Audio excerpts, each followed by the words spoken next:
Welcome message. The old keeper of the storytelling hall was just sweeping dust from a forgotten scroll when familiar footsteps echoed at the door, and he couldn't help but laugh, saying that some wandering daoists truly knew how to disappear for 100 days before returning at the most exciting moment. The tea has already been brewed, the ink has been prepared, and tonight's gathering feels like a reunion of old friends sharing rumors from across the jianghu. Come closer, for the next chapter carries a storm that even the ancient records struggle to describe. Introductory Narration, an ancient chronicle of Old Dragon City, recorded a day when the dragon-scaling platform shook beneath the weight of countless destinies. As Zheng Dafeng faced Fuqi's hidden schemes, Chen Ping'an stepped into a deadly clash involving powerful clans, upper five tiers cultivators, and a terrifying force from Parasol Leaf Continent. Yet when all seemed lost and the blade of fate descended, an unexpected figure arrived, bringing with her a sword intent that could make the heavens tremble. Major cold descended upon Old Dragon City like a blade drawn from winter itself. Howling winds swept endlessly across the dragon-scaling platform, rattling rooftops, bending banners, and driving frost through the narrow alley before the dust medicinal shop. Several horse-drawn carriages waited there in silence, their wheels motionless, their drivers subdued, as though even the beasts could sense that this was no ordinary day. By order of the Fu clan, the entire city had been sealed. Itinerant cultivators and ordinary citizens were forbidden from approaching the dragon-scaling platform. Anyone who did not belong to one of the 6 major clans was prohibited from loitering in the streets, much less witnessing the battle that would decide the fate of some of Old Dragon City's most formidable figures. Naturally, wealth and influence could bend even such iron rules. Certain powerful families secured exemptions through their ties to the 6 major clans, granting them passage through the inner city and access to the dragon-scaling platform. In a city ruled by cultivation clans, law was never truly equal. The weak obeyed it, the powerful negotiated with it, and the strongest were the ones who wrote it. Objections spread through the city, but they amounted to little more than angry whispers behind closed doors. The Fu clan's dominance was simply too great. It had warned the influential clans outside the 6 major powers in advance, leaving them no excuse to interfere and no opportunity to gather strength. From time to time, a pampered descendant from some wealthy household would emerge and attempt to make trouble. Each one was suppressed before their protests could become anything more than noise. Few clan cultivators drove them back to their manors, where the reckless troublemakers were met not with sympathy, but with furious condemnation from their own elders. Those clan seniors understood what their juniors did not. A moment of wounded pride could invite annihilation. They cursed the dissenters for nearly dragging their entire bloodline into disaster. This was the cruel arithmetic of the martial world. Dignity could be restored, but a destroyed clan would never rise again. Inside the dust medicinal shop, the atmosphere was far quieter. Julien prepared congee for everyone, and they shared the simple meal before setting out. There was no lavish feast, no ceremonial wine, and no grand proclamation. Yet beneath that ordinary breakfast lay the solemn weight of men and women preparing to walk toward a battle from which some might not return. Zheng Dafeng was the first to leave the shop. Standing at the entrance, he drew several slow puffs from his pipe, his expression loose and untroubled. For once, however, he had abandoned his usual disheveled appearance. He wore a slightly faded but immaculately clean azure robe, as though he had chosen to meet this day with the last measure of dignity owed to a martial artist. Behind him, Julien and Peiqian cleared the table. Beneath the eaves stood Su Yubian, dressed in pristine white, deep infatuation resting upon her back. Framed by the cold wind in the old medicinal shop, she resembled a sword goddess who had stepped down from a painted mountain. Lu Baisheng wore his customary Confucian robe, yet the ghost stones he usually massaged between his fingers were absent, At his waist hung halting snow. That small change revealed more than any declaration could. A strategist who put away his game pieces and carried a sword was no longer contemplating possibilities. He had chosen to enter the board himself. Of them all, Wei Shan was dressed in the most astonishing fashion. Before leaving, he had asked Chen Ping'an whether wearing imperial dragon robes violated any law. You could even wear an empress's dress if that pleased you. Taking the answer at face value, Wei Shan retrieved the imperial robes from his picture scroll and put them on. They were the dragon robes of the founding emperor of Southern Garden Nation, splendid and commanding even after the passage of time. Hidden within one sleeve was the military and armor pellet known as West Mountain. Julien emerged from the kitchen while wiping his hands upon his apron, looking more like an aging chef than a peerless martial artist. Pei Chan followed behind him, her face clouded and her spirits unusually low. Chen Ping'an appeared much as he always did. He wore the golden sweet wine Dao robe and the jade hairpin. His sword-nurturing gourd hung from one side of his waist, while a jade tablet rested on the other. That tablet had once been concealed within an acupoint that housed an extremely tiny wisp of sword chi. According to Fan Junmao, it had undergone only the most elementary refinement. Chen Ping'an could carry it and look upon it, but he could not truly wield it. Thus, its value was not measured by power, it was a keepsake, and more accurately, the vessel of one of Chen Ping'an's few, unwavering fixations. He wished to avenge his parents. He had promised Ning Yao that he would become a mighty sword immortal. He carried a 60-year agreement with the sword spirit, and one day he intended to earn the right for his voice to be heard by all four words. For Chen Ping'an, such promises were not passing ambitions. They were nails driven into the path beneath his feet. Every hardship, every wound, and every impossible choice was endured, because turning back would mean betraying the person he had struggled so fiercely to become. On this day, he also wore a new pair of boots. Pei Chan had secretly delivered them before first light, arriving at the medicinal shop while Chen Ping'an was still sleeping on the floor. When he asked where they had come from, she admitted that she had bought them using the silver they had borrowed from Juniang. Some of that money had been spent on food in Foxtown, but the greater portion had gone toward the boots. She had intended to give them to him much earlier. Then Chen Ping'an tried to send her away and leave her alone at the inn. Furious and hurt, Pei Chan threw a tantrum and buried the boots in the earth. After Chen Ping'an changed his mind and decided to take her to Mirage City, she slipped out at night and dug them up again. Zhang Kui had accompanied her, and while watching her unearth the bundle, he had mentioned something called a cenotaph. From the Mirage City ferry station to the Clear Realm Mountain ferry station, and then all the way to Old Dragon City, Pei Chan remained frightened by that unfamiliar word. She worried that the buried boots might carry some ominous meaning or offend Chen Ping'an. Guilt sealed her lips, and she did not dare present them until this morning. Chen Ping'an was visibly delighted as he pulled them on. He offered little praise, but the warmth in his eyes was impossible to conceal. For a child like Pei Chan, who had learned to survive by reading danger in every face, that quiet look of approval was worth more than silver, food, or treasure. Crouching beside him, Pei Chen watched anxiously as he adjusted the boots. Do they fit well?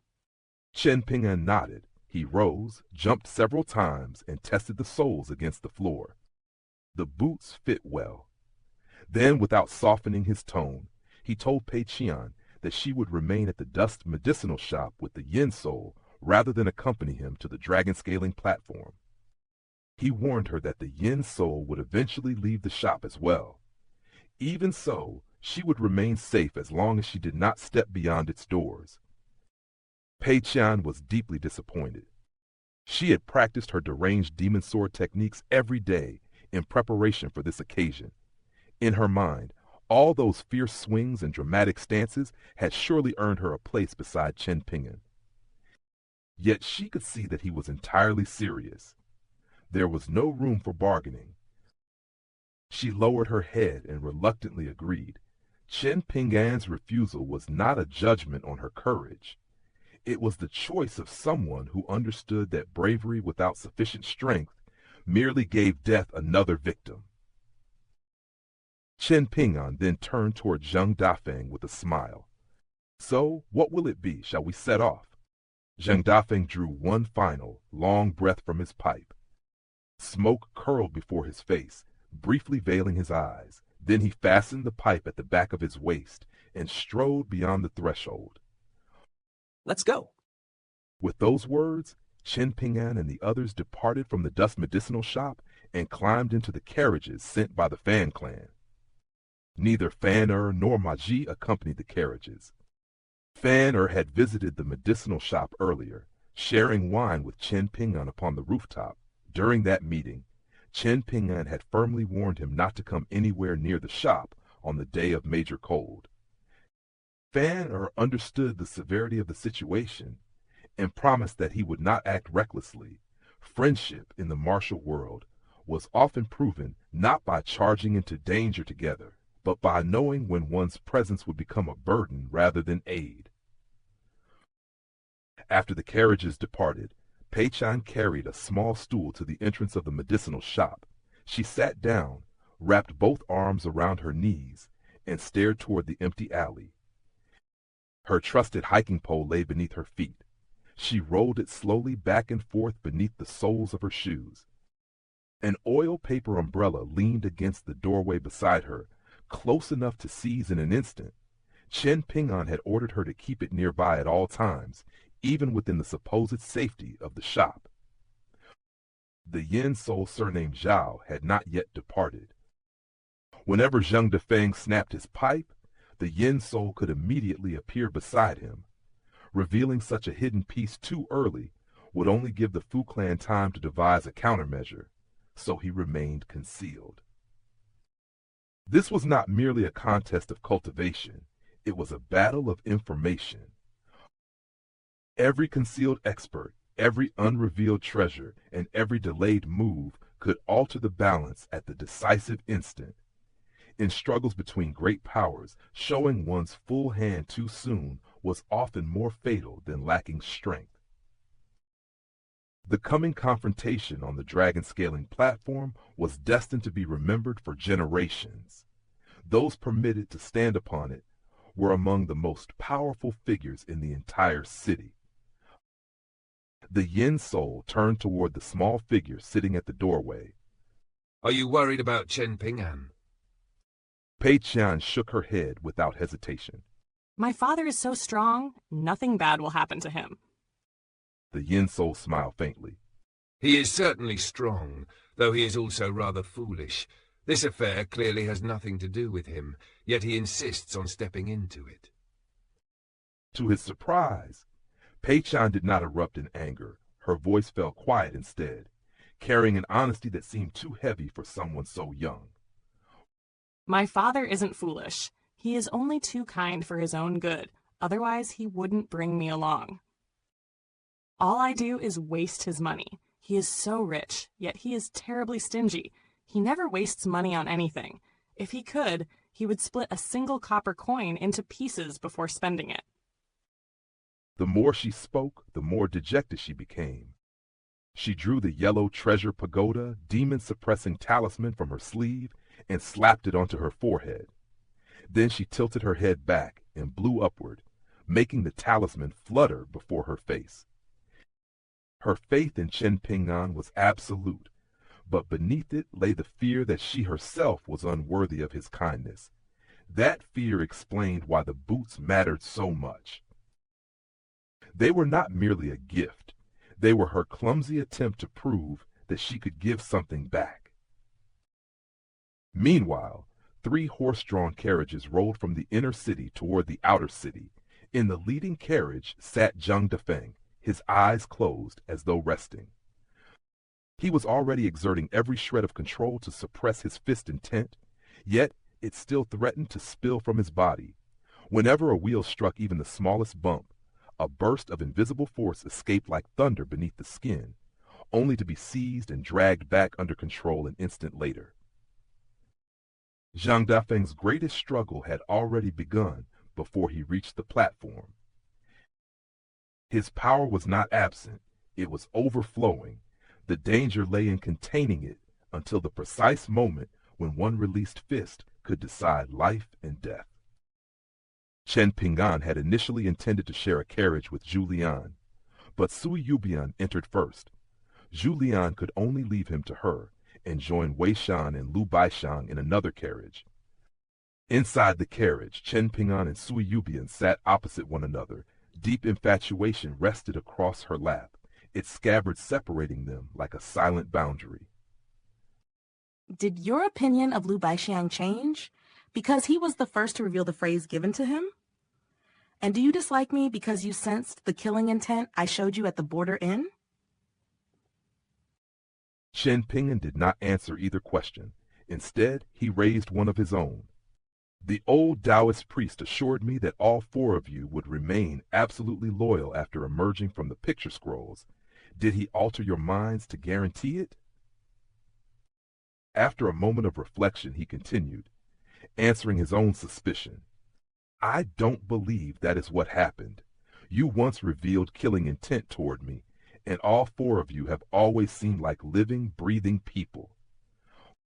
As long as someone is human, their emotions will fluctuate, no matter how thoroughly they temper their state of mind. No one can guarantee that they will never change. That is why I cannot understand how the old Taoist priest could be so confident that none of you would ever turn against me. Chen Ping'an was not questioning their humanity. He was questioning the mechanism of their loyalty. Blind trust might appear virtuous, but in a world filled with hidden restrictions and ancient schemes, refusing to examine one's chains was simply another form of recklessness. Do you not trust him? On this matter I do. Sui Yubian ran one hand slowly across the scabbard of deep infatuation. Then she revealed the secret that had bound the four figures from the picture scrolls together. Aside from the 4 unique phrases given to each of us, there was one additional phrase told to all 4. I cannot be certain about Wei Xian, as he never speaks with us privately. At the very least, Lu Baixiang, Julian, and I all know it. Can you tell me? A wry smile touched Sui Yubian's lips. I suppose there is no harm in telling you. We were told that whoever kills Chen Ping'an will become the only one to gain freedom. The carriage continued forward, but for a heartbeat, the revelation seemed to still the entire world. Had you summoned me from my picture scroll first, I would have tried to kill you regardless of the cost. Why Wei Xian made no attempt on your life despite being summoned first is beyond me. During the battle at the inn, you released the other 3 of us. From that moment onward, all 4 watched one another, ensuring that no single person could seize the sole chance at freedom. That mutual vigilance became the guarantee of your survival. The old Taoist priest had not created loyalty through affection or obedience. He had constructed a perfect deadlock from desire. Each of the 4 wished for freedom, and that very wish forced them to protect Chen Ping'an from one another. It was a prison built not from chains, but from hope.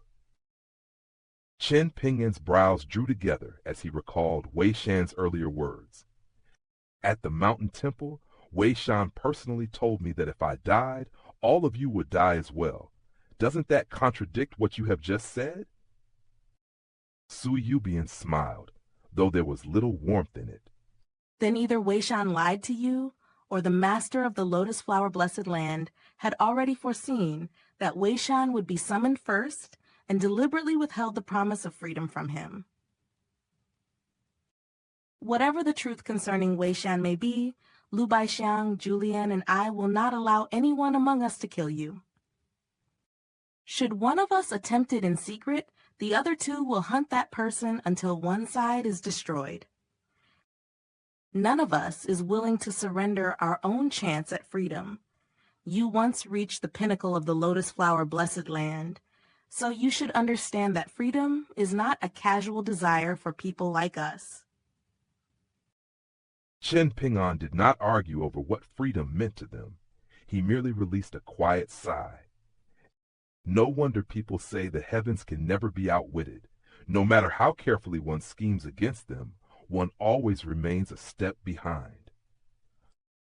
Yet the true terror of the arrangement was not that the heavens had foreseen every move. It was that every possible choice had already been woven into the design. Whether the four cooperated, betrayed, waited, or fought among themselves, Chen Ping'an remained trapped at the center of the same net. Su Yubian studied him from across the carriage. Even if you survive this ordeal, the losses you suffer will be enormous. Is it truly worth it? The world was vast, and cultivators had long placed themselves far above mortal concerns. Within such a world, countless people and countless causes could be dismissed as unworthy of sacrifice. Chen Ping'an gave no answer. He closed his eyes and began practicing his standing meditation, even as the carriage continued to sway beneath him. His silence was itself an answer. Chen Ping'an did not measure worth by profit, safety, or the approval of powerful cultivators. Once he believed something had to be done, the price ceased to decide the matter. The only remaining question was whether he possessed the strength to bear it. The three carriages passed beyond the outer city and continued toward the dragon scaling platform. At the same time, Fu Qi began ascending the platform alone. The Fu clan's nascent tier patriarch was nowhere to be seen. At the foot of the platform stood Fu Donghai, Fu Chunhua, Fu Nanhua, Chu Yang, and numerous Fu clan guest elders. Each occupied a different place in the same unfolding storm, carrying private ambitions, fears, and calculations. Chu Yang watched with a cold expression. His previous battle against Zheng Dafeng had enabled him to break through to the nascent tier, yet he had already informed Fu Qi that regardless of the coming battle's result, he would take no further part in the affair. He had already made an exception by leaving his thatched cottage by the sea and coming to the Fu clan to stop Zheng Dafeng. In his eyes, that act exceeded everything reasonably expected from a guest elder. Fu Qi accepted the condition without objection. Chu Yang needed only to observe. Once the matter ended, no one would disturb his secluded cultivation again. Chu Yang's decision was not cowardice. Having gained his nascent tier breakthrough, he understood precisely how dangerous the struggle had become. A cultivator who survived one great gamble did not necessarily owe the heavens a second. Fu Donghai stood completely expressionless, concealing every trace of emotion. He had once believed his scheme against Zheng Dafeng would become a glorious contribution to the clan. While Fu Nanhua basked in attention and prestige, Fu Donghai intended to strike from the shadows, surpass his brother, and earn Fu Qi's favor. Instead, the scheme produced an outcome he had never imagined. Zheng Dafeng had severely injured him, and afterward, Fu Qi did not visit even once. There was no reprimand, no comfort, and no acknowledgement. Fu Donghai was treated as though he had already died. That indifference tormented him more than punishment would have. A father's anger still recognized the existence of his child. Fu Qi's silence suggested something far colder. Fu Donghai had become irrelevant. Fu Qi was not only the leader of the Fu clan, but also the lord of Old Dragon City. In most matters concerning the clan and the city, he had always appeared remarkably easygoing. He did not habitually bully the other major clans into submission. Even useless Fu clan descendants who lacked the ability to cultivate were treated generously. Yet this very tolerance made his rare displays of coldness all the more terrifying. When Fu Chi's unforgiving side emerged, even his own children, including Fu Donghai and Fu Chunhua, could not help but fear him. The gentlest ruler is sometimes the most frightening when angered, because no one can pretend his severity arose from habit. It means a line has truly been crossed. Fu Chunhua watched her father ascend the dragon-scaling platform with an absent-minded expression.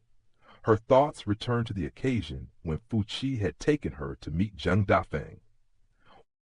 That meeting had gone neither well nor poorly. It merely established that Fu Chi and Zheng Dafeng walked separate paths that had no reason to cross. Both sides agreed to remain out of each other's way. Fu Donghai's sinister little scheme shattered that fragile equilibrium. Yet from her position as an observer, Fu Chunhua could assess the situation more calmly than those consumed by pride or resentment. She realized that Fu Chi was not truly angry at Fu Donghai for what he had done. If anything, he was quietly pleased by how events had unfolded.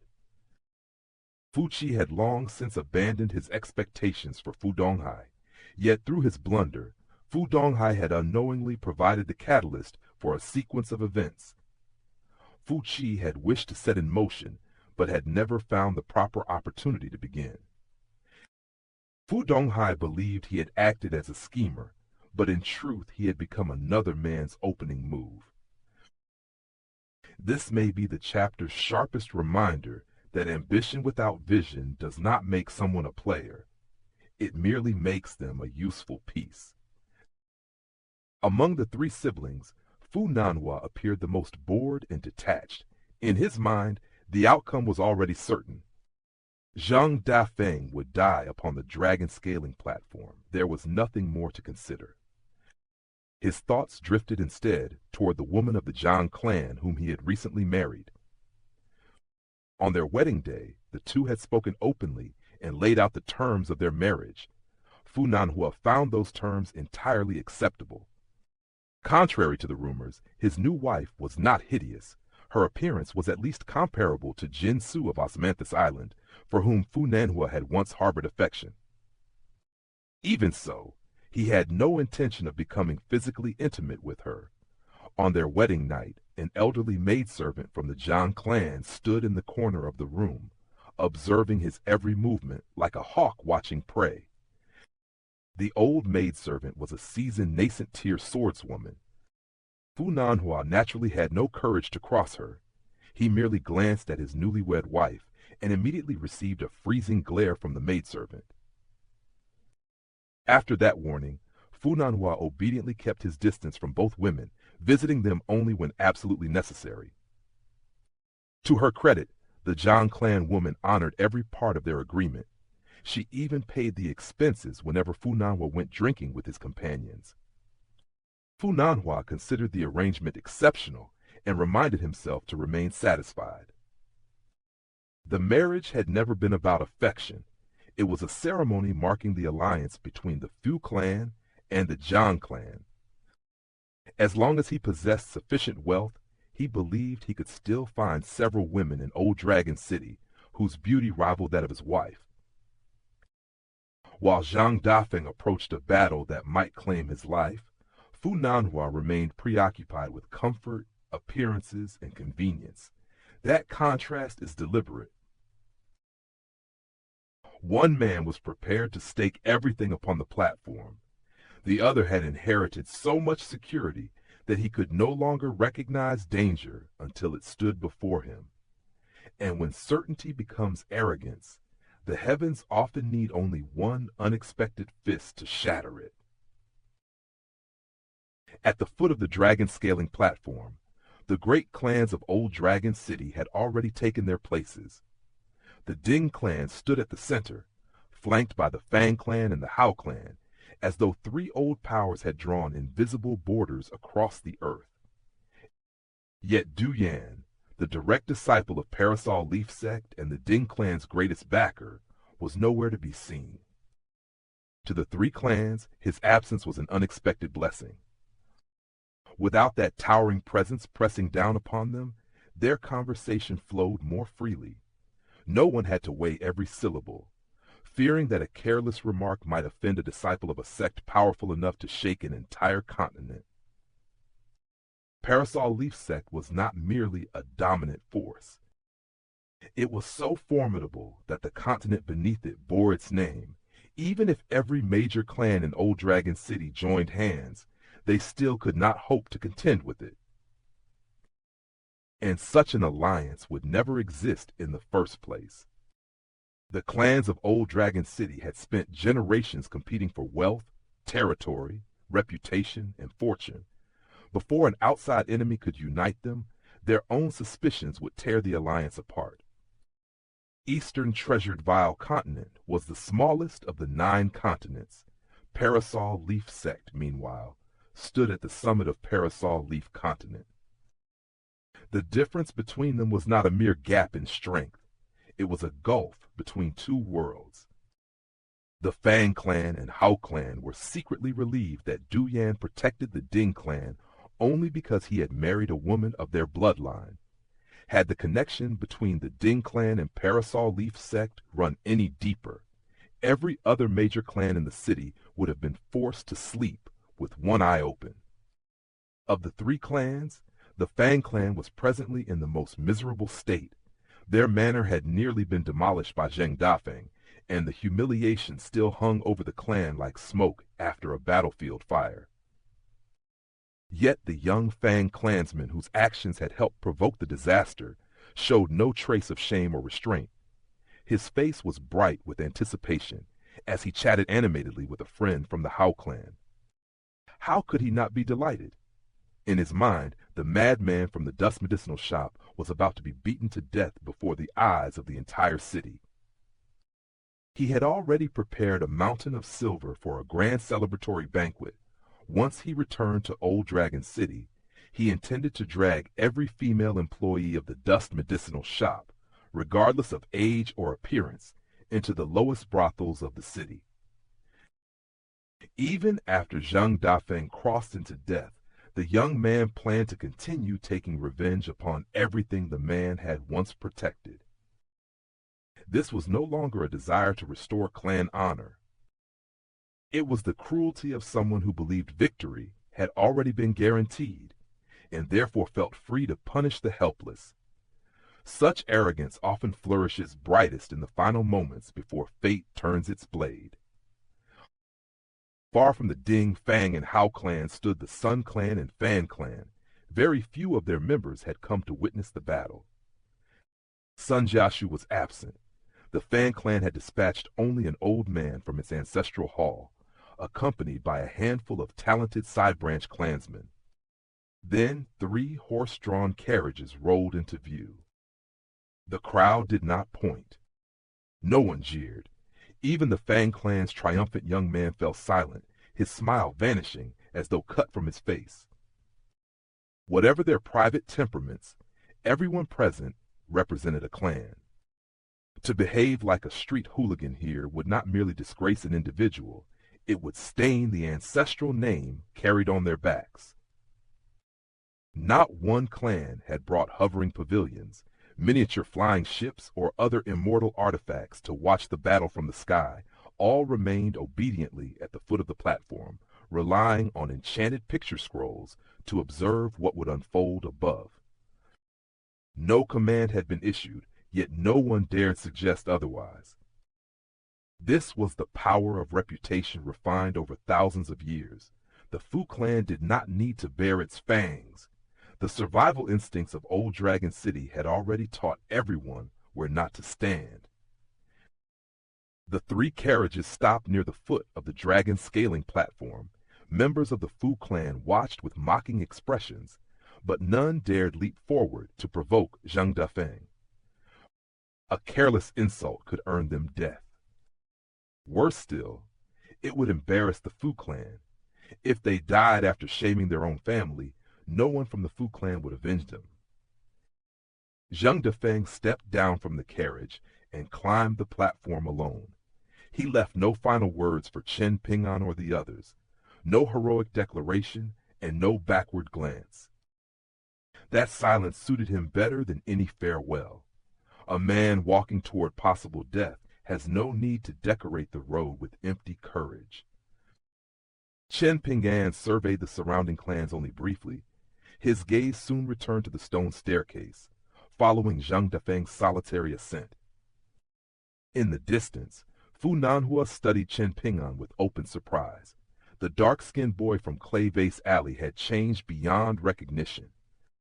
Only a few years had passed since their previous encounter, yet Chen Ping'an now possessed the confidence to return to Old Dragon City without avoiding Fu Nanhua, and even to step willingly into this deadly entanglement. Fu Nanhua also recalled Kai Jinjian of Dawn Cloud Mountain. She had come to Old Dragon City to congratulate the Fu clan on its marriage alliance with the Zhang clan. He had been certain she died inside Jewel's small world. Instead, she had survived and advanced dramatically in cultivation. Even more puzzling was the strange attitude she had displayed during their last meeting. To Fu Nanhua, these changes were warnings. People he had once regarded as insignificant pieces were returning stronger, stranger, and increasingly difficult to control. Zheng Dafeng finally reached the summit. Chen Ping'an continued looking upward, but the vast sea of clouds swallowed the peak from sight. Only someone aboard a vessel high above the city could look down and witness the summit of the dragon-scaling platform. According to Zheng Dafeng, this sea of clouds had hovered above Old Dragon City for thousands of years. It was not merely scenery, it was the fundamental source of the city's power. Its history stretched back to the arrival of the final true dragon in Eastern Treasured Vial Continent. From that event came the underground dragon channel. Then came cultivators falling like rain after the bloodshed in Jewel's small world. The crab archway, the small town, the ancient well, and the snowy night when a young girl collapsed before Chen Ping'an's ancestral home in Clay Vase Alley, nearly freezing to death. Chen Ping'an saved that girl. Later, she became Song Jishin's maidservant. During the journey through the Lotus Flower Blessed Land, a journey that seemed to span countless years and an immeasurable distance, the old Taoist priest from the East Sea had told Chen Ping'an that every event in the world could be traced to its source. Human thoughts were no exception. Cause and effect were not chains visible to ordinary eyes. They were hidden currents beneath the world, joining a dragon's arrival, a ruined small world, a snowy rescue, and the choices of people who believed they were acting freely. Yet this truth remained too profound for Chen Ping'an to fully explore. Far above the crowd, Fan Junmao lay upon the boundless sea of clouds. She stared blankly into the heavens, wishing her vision could pierce just a little farther. The girl who had climbed the dragon-scaling platform earlier wanted to seize control of the sea of clouds from her, most likely to repair the robe forged by the Fu clan. If she succeeded, the old dragon robe might rise from a pseudo-celestial tool to a true celestial tool. Fan Junmao regarded the matter with absolute seriousness. This was a contest of the great Tao, more dangerous than an ordinary struggle for survival. Flesh could be destroyed and lives could be lost, but once a cultivator's great Tao was severed, there might be nothing left to return from. For someone like Fan Junmao, dying once meant little. So long as her great Tao remained intact, she could return. Thus, only one person absolutely could not be allowed to die, the old man in the Yang family's medicine shop. As long as old man Yang remained alive, Fan Junmao, Li Liu, and all others chosen by him could never be considered truly dead. Was Fan Junmao afraid of anyone else in the world? No. Not even if the founders of the three teachings descended upon Old Dragon City and erased her existence with powers surpassing Old Man Yang's, she might hate them. She might resent them until heaven and earth collapsed, but she would neither fear nor revere them. In this respect, Fan Junmao and Ji Gui were remarkably alike. Their great Taos opposed one another, yet neither possessed the instinct to bow. It was precisely this resemblance that made their conflict feel inevitable. Without warning, Fan Junmao sat upright and turned a perplexed gaze toward Fu Qi. Zheng Dafeng had reached the summit, where Fu Qi awaited him. Yet Fu Qi had come strangely unprepared. He had not borrowed the pseudo-celestial tool belonging to the Fu clan's nascent tier ancestor. He was not wearing the old dragon robe, nor did he carry the pseudo-celestial tool that guarded the ancestral hall. He could not control the sea of clouds overhead. The only treasure in his possession was a pseudo-celestial tool recently purchased from another continent, an ownerless flying sword left behind by a deceased sword immortal. For a clan lord entering a supposedly decisive battle, this restraint made no sense. Either Fu Qi had abandoned victory, or the true killing move was never meant to occur on the platform. Fan Junmao struck the sea of clouds beneath her with one palm. The immense cloud sea plunged downward, swept around the dragon-scaling platform, and instantly enveloped the whole of Old Dragon City. At the same moment, she bit through the skin of her index finger and used her own blood to inscribe a talisman across both palms.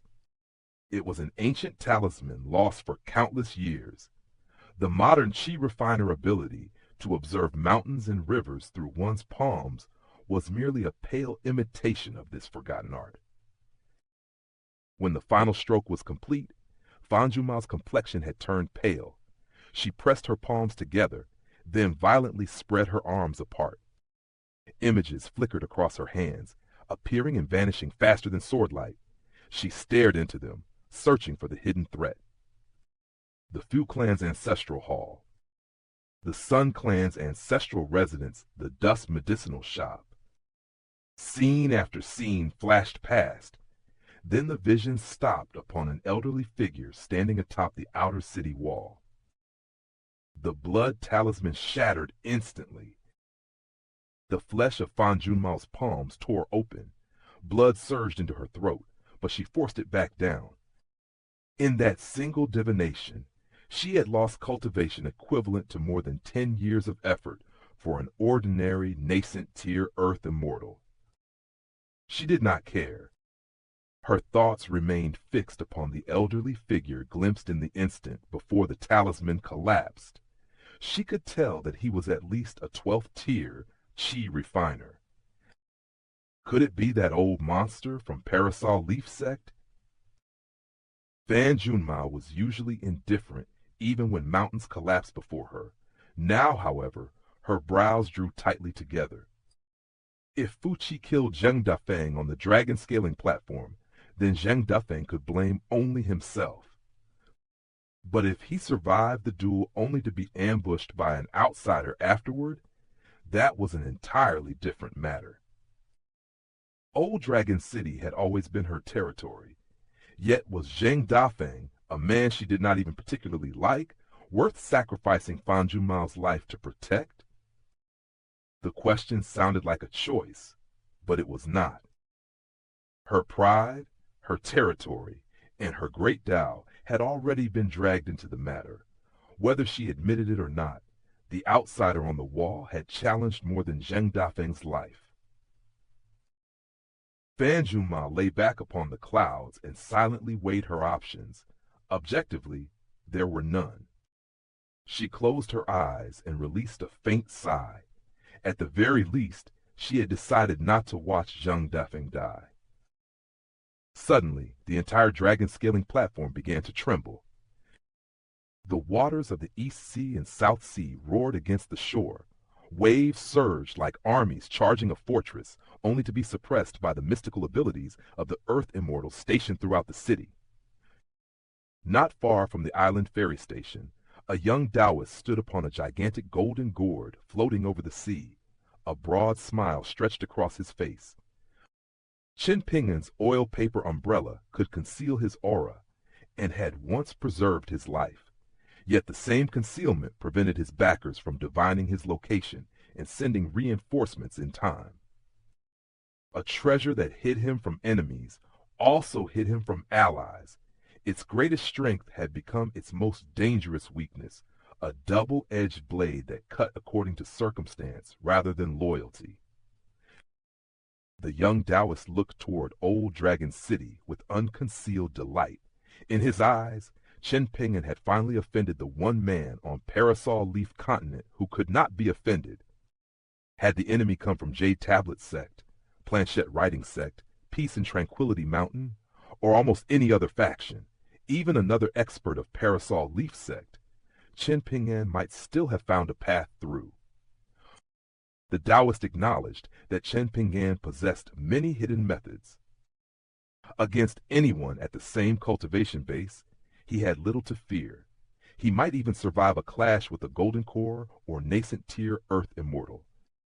An unpolished Jade tier cultivator of the upper 5 tiers might consider it beneath their dignity to bully a young pure martial artist. An Immortal tier cultivator might see more deeply into the matter and choose not to act. Unfortunately, the enemy waiting in the shadows was the most unreasonable person in all of Parasol Leaf Sect, and the second most powerful cultivator on the entire Parasol Leaf Continent. Against such an opponent, courage could not close the distance in power. Even if Chen Ping'an sacrificed every treasure, shattered every escape route, and wagered his life for Zheng Dafeng, the Taoists believed the result had already been written. And if Chen Ping'an died, the young Taoist could simply carry his body back to the Taoist temple and use it as fertilizer for the lotus flower blessed land. His schadenfreude deepened into a chuckle. There are going to be some hard times ahead for Eastern Treasured Vial Continent. The battle atop the dragon-scaling platform ended in less than an hour. When a figure emerged from the clouds and descended the staircase, astonishment swept through the gathered clans. The man walking down was Zheng Dafeng. He appeared uninjured. He certainly did not resemble a man standing at death's door. Fu Donghai and Fu Chunhua stared in disbelief. Could Fu Qi be dead? If so, the outcome might not necessarily be unfavorable to them. The two exchanged a glance, and a silent understanding passed between them. Even within the Fu clan, blood ties did not erase ambition. The possibility of Fu Qi's death brought shock, but also opportunity. Fu Nanhua alone remained calm, a faint smile still resting upon his face. A voice sounded within his mind's lake. Fu Nanhua turned one hand over and made an almost imperceptible gesture. At the Ding clan's position, an elder immediately stepped forward and whispered into the clan leader's ear. The Ding clan leader then hurried to the leaders of the Fang and Hao clans. A secret conversation followed. The two leaders reacted differently, but both eventually nodded. Fu Nanhua's gesture was no larger than a falling leaf, yet its effect was like a boulder plunging into a still lake. The waves had begun spreading before most people even realized the water had been disturbed. Zheng Dafeng descended without speaking and entered one of the 3 carriages together with Chen Ping'an. The moment the carriage concealed him from the crowd, the illusion of invulnerability collapsed. His complexion turned deathly pale, and his voice emerged rough and strained. Fu Qi surrendered halfway through the battle. He never intended to fight me to the death. Blood began seeping from Zheng Dafeng's ears as he continued. He refused to push me hard enough to break through my 10th tier bottleneck. He didn't use a single pseudo-celestial tool either. He merely exchanged enough blows with me for both of us to suffer injuries, then forfeited without warning.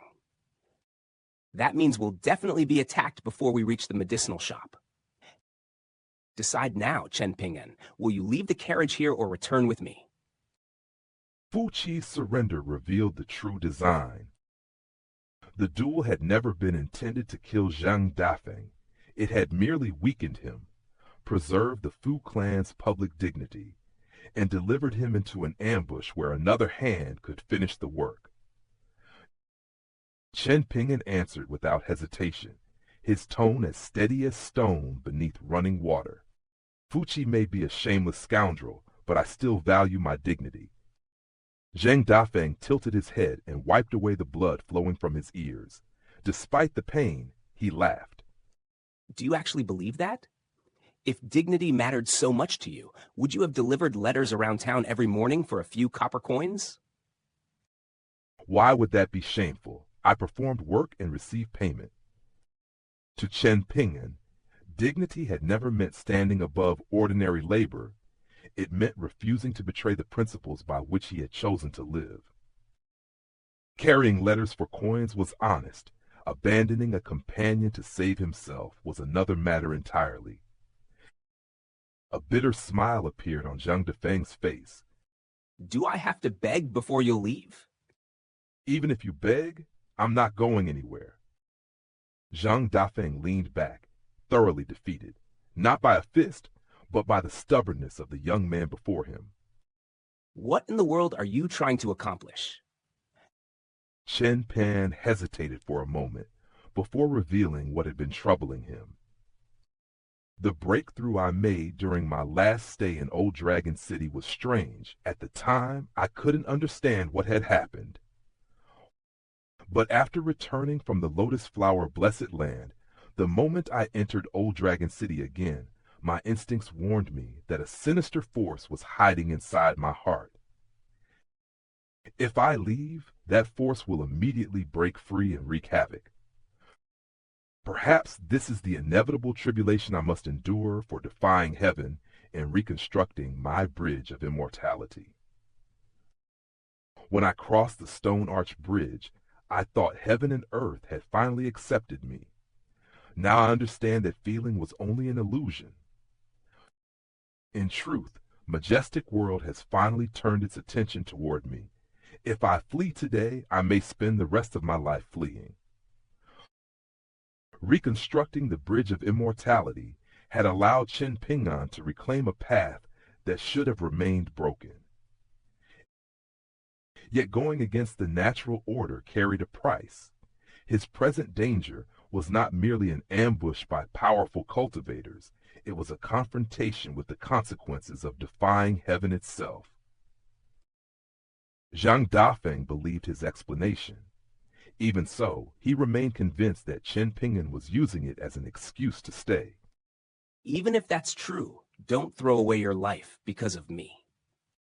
Go sacrifice yourself for someone else.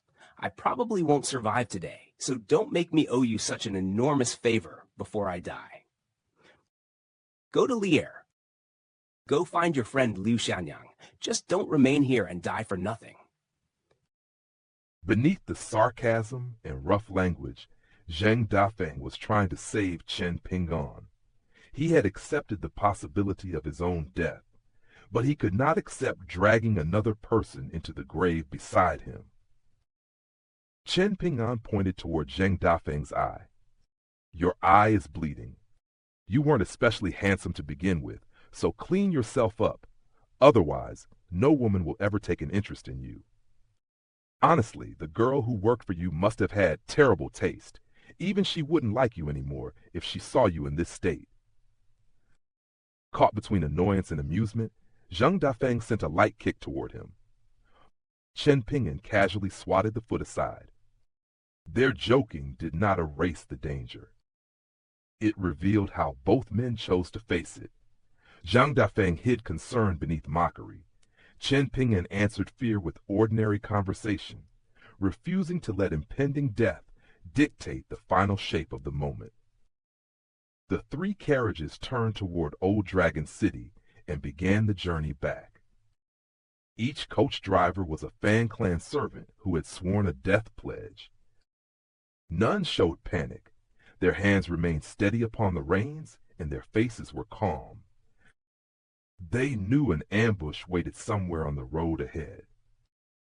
Yet the wheels continued to turn. The duel on the dragon scaling platform had ended, but the true battle had only just been unsheathed. The convoy had traveled nearly 10 kilometers when the first blade of resistance appeared on the road ahead. Two guest elders of the Fang clan stood in their path, one a 7th-tier martial artist, the other a golden core tier cultivator. Neither had come to exchange courtesies. Their presence was a declaration. Old Dragon City had begun closing its jaws. Zheng Dafeng immediately rose to leave the carriage, but Chen Ping'an lifted one hand and stopped him. Sui Yubian was the first to step down. Her figure carried the cold stillness of an unsheathed sword. Lu Baixiang followed, yet he did not advance beside her. Sui Yubian would confront the Fang clan's two guest elders alone for the moment, while Lu Baixiang moved behind two of the carriages, keeping himself close enough to reinforce her the instant the situation turned deadly. This was not reckless separation. It was a deliberate division of force.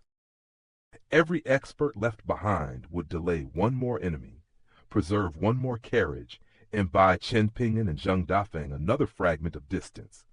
Yet every separation also meant that the convoy's strength was being peeled away layer by layer. Farther back, another carriage halted beneath the pressure of the Hao clan's guest elders. Julien leaped down without hesitation. Soon after, a third carriage stopped, and Wei Shan began walking beside the carriage, carrying Chen Ping'an and Zheng Dafeng. Then came the guest elders of the Ding clan. Wei Shan wore his imperial dragon robe beneath the protection of his West Mountain armor pellet. He stopped in the middle of the road, his broad silhouette standing like the final remnant of a fallen dynasty, while the carriage continued onward without him. Zheng Dafeng watched one defender after another disappear behind them. His brows drew tightly together, and he slowly shook his head. The situation has already gone far beyond anything we expected. The battle on the dragon scaling platform ended better than any of us dared hope. But what we're facing now is worse than our darkest prediction. The Fu clan no longer cares about preserving the dignity of the Cloud Forest Jiang clan. What could have happened to make them so fearless? As the eastern gate of Old Dragon City's outer city drew near, Chen Ping'an raised the carriage curtain. The wind outside carried no scent of peace. It carried only the silence that descends before a killing formation closes. It means the upper 5 tiers cultivator hiding behind everything has finally stepped forward, and that person is most likely above the unpolished Jade tier. Otherwise, the very least they could be is an unpolished Jade tier swordsman. Only someone of that weight could force the Cloud Forest Jiang clan to swallow its pride and endure this humiliation. Whoever is waiting for us must have become entangled with Old Dragon City long ago. Killing you is probably only an additional reward attached to a far more important bargain. As for the Fan clan, they may already have been pushed out of that bargain and marked for separate punishment. Whether Fan Junmao intervenes or remains silent, the Fan clan could already be standing at the edge of ruin. Chen Ping'an's deduction revealed the true shape of the trap. This was no longer a personal ambush aimed solely at Zheng Dafeng. Several great clans, hidden agreements, and an expert powerful enough to disregard the Jiang clan were moving at once. When the hand behind the board finally appeared, everyone else became only a piece to be sacrificed. A bitter, self-mocking expression crossed Zheng Dafeng's face. Then I was never meant to survive today. At this point, all I can hope for is that the one waiting ahead gives me a chance to break into the 10th tier before I die. The carriage rolled a little farther, then came to a slow halt. Chen Ping'an lifted the curtain and looked toward the top of the city wall. I don't think he'll grant you that chance. Chen Ping'an and Zheng Dafeng stepped onto the road side by side. Above them, on the city wall, stood Du Yan and his wife of the Ding clan. Beside the couple was an old man whose appearance was so ordinary that he could have vanished into any crowd. Yet the moment that old man entered their sight, the entire battlefield seemed to sink beneath an invisible weight. Du Yan smiled and turned toward him. Old ancestor, isn't it somewhat unfair for you to personally deal with these too? The old man Du Mao smiled as though he had just heard a child's joke. Unfair? Why did I suffer through cultivation if I cannot bully those beneath me? Did my cultivation base fall from a tree? I seized it through battle after battle, each one balanced between life and death. If my realm is higher than theirs, where exactly is the injustice? Du Mao's words laid bare the cruelest law of the cultivation world. Power often invents its own morality. To him, surviving countless deadly trials did not create responsibility. It created permission, the permission to crush anyone too weak to resist. As always, old ancestor, your reasoning is flawless. A trace of hesitation then entered Du Yan's expression. What should we do about Chen Ping'an? I've heard that name. That fool from our clan borrowed our strongest artifact and still failed to kill the great demon that ravaged Planchette writing sect. Swordsman struck the final blow instead, yet Jiang Shangzhen somehow harvested the benefits. I know of that swordsman. His name is Zuo Yu, a disciple of the scholarly sage. During the past century, he shattered the sword hearts of countless gifted young swordsmen across the continents. Cao Jun of Southern World Continent was merely one among them. There was a time when virtually everyone beneath the heavens knew his name. But after the scholarly sage confined himself within the forest of virtue, Zuo Yu seemed to disappear. His swordsmanship may well be unrivaled beneath the heavens. After killing that demon, he specifically asked about Chen Ping'an. That alone tells me this boy has deep ties to the scholarly sage. A chill crawled across Du Yan's skin. If Du Mao, an ancestor whose eyes were fixed upon the summit of cultivation, could praise Zuo Yu so highly, then the swordsman's strength was nearly impossible to imagine. Du Yan assumed that Chen Ping'an's connection to the scholarly sage would become a shield, while Zheng Dafeng's death had already been written. But Du Mao's next words overturned that assumption. Why else do you think I ordered you to bring that ship? I am waiting for Zuo Yu. I do not fear that he will come. I fear only that he will remain absent, leaving me to carry my bonded item here for nothing. This was the moment the scale of Du Mao's ambition became clear. Zheng Dafeng was prey, Chen Ping'an was bait, and Zuo Yu was the true opponent he wished to draw from hiding. Du Mao had not entered Old Dragon City merely to kill. He had come seeking a battle worthy of displaying his 6 centuries of preparation. Du Yan's eyes brightened with excitement. He bowed deeply. Your courage and bearing truly have no equal, old ancestor. Enough flattery. If you possess any ability, climb to my height. Then your own descendants can trample one another for the privilege of flattering you. Such lofty heights are beyond someone like me. Which is why you are destined to remain worthless. Your only fortune is sharing my surname. Instead of showing shame, Du Yan smiled even more brightly. But surely good fortune is also a kind of ability. On that point, you are not entirely wrong. Du Mao took one step from the city wall. In the blink of an eye, he was standing directly before Zheng Dafeng. Only 2 or 3 steps separated them. Du Mao's frame was small enough that he had to tilt his head upward to meet Zheng Dafeng's gaze. Yet there was nothing small about the pressure rolling from him. I heard you once guarded the gate of Jewel Small World and served that old fellow surnamed Yang. If I kill you here, do you think he'll dare crawl out of his cage to seek revenge? Zheng Dafeng gave no answer. His body moved before words could weaken his resolve. His fist tore through the air and struck Du Mao squarely. Du Mao did not block. With both hands clasped behind his back, he received the punch with his body alone. The impact forced him to slide several steps across the ground, but his posture remained as immovable as a mountain rooted beneath the earth. Zheng Dafeng, however, had already been pierced through the abdomen. A miniature ark, roughly twice the length of a man's arm, protruded from his body. Blood flowed around its hull as though the strange vessel had sailed directly through flesh and bone. The exchange exposed the hopeless gap between them. Zheng Dafeng's ninth-tier physique could force blood from Du Mao, but Du Mao's bonded weapon bypassed the contest of fists entirely. One man was gambling everything on the strength of his body. The other controlled a celestial weapon capable of striking from an angle ordinary martial instinct could not defend. Du Mao wiped a streak of blood from the corner of his mouth. Is that all? I'm not even a pure martial artist.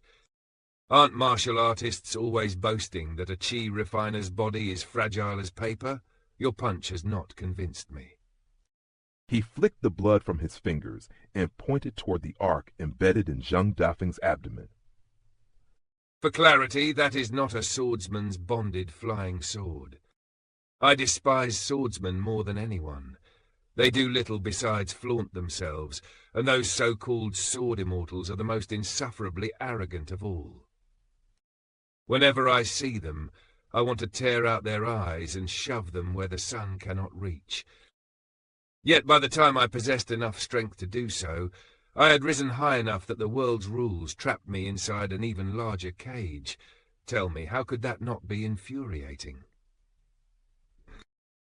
Du Mao glanced at the sky with naked disdain, as if even the heavens were merely another jailer he intended to challenge. Zheng Dafeng surged forward again. He threw a second punch, driving every remaining ounce of strength into the attack. Du Mao shifted one step to the side. The fist missed. His palm landed on Zheng Dafeng's head, and with a casual shove, he sent the ninth-tier martial artist hurtling backward. Zheng Dafeng flew more than 1,000 feet. The miniature ark remained lodged inside him. He crashed into a spreading pool of his own blood, struggled to rise, collapsed, and tried again, only for his limbs to betray him each time. Du Mao turned toward Chen Ping'an. Can you summon Zhuoyu to save you? He did not wait for an answer. One sweep of his sleeve released an overwhelming force that struck Chen Ping'an like a raging tide. Chen Ping'an was thrown through the air.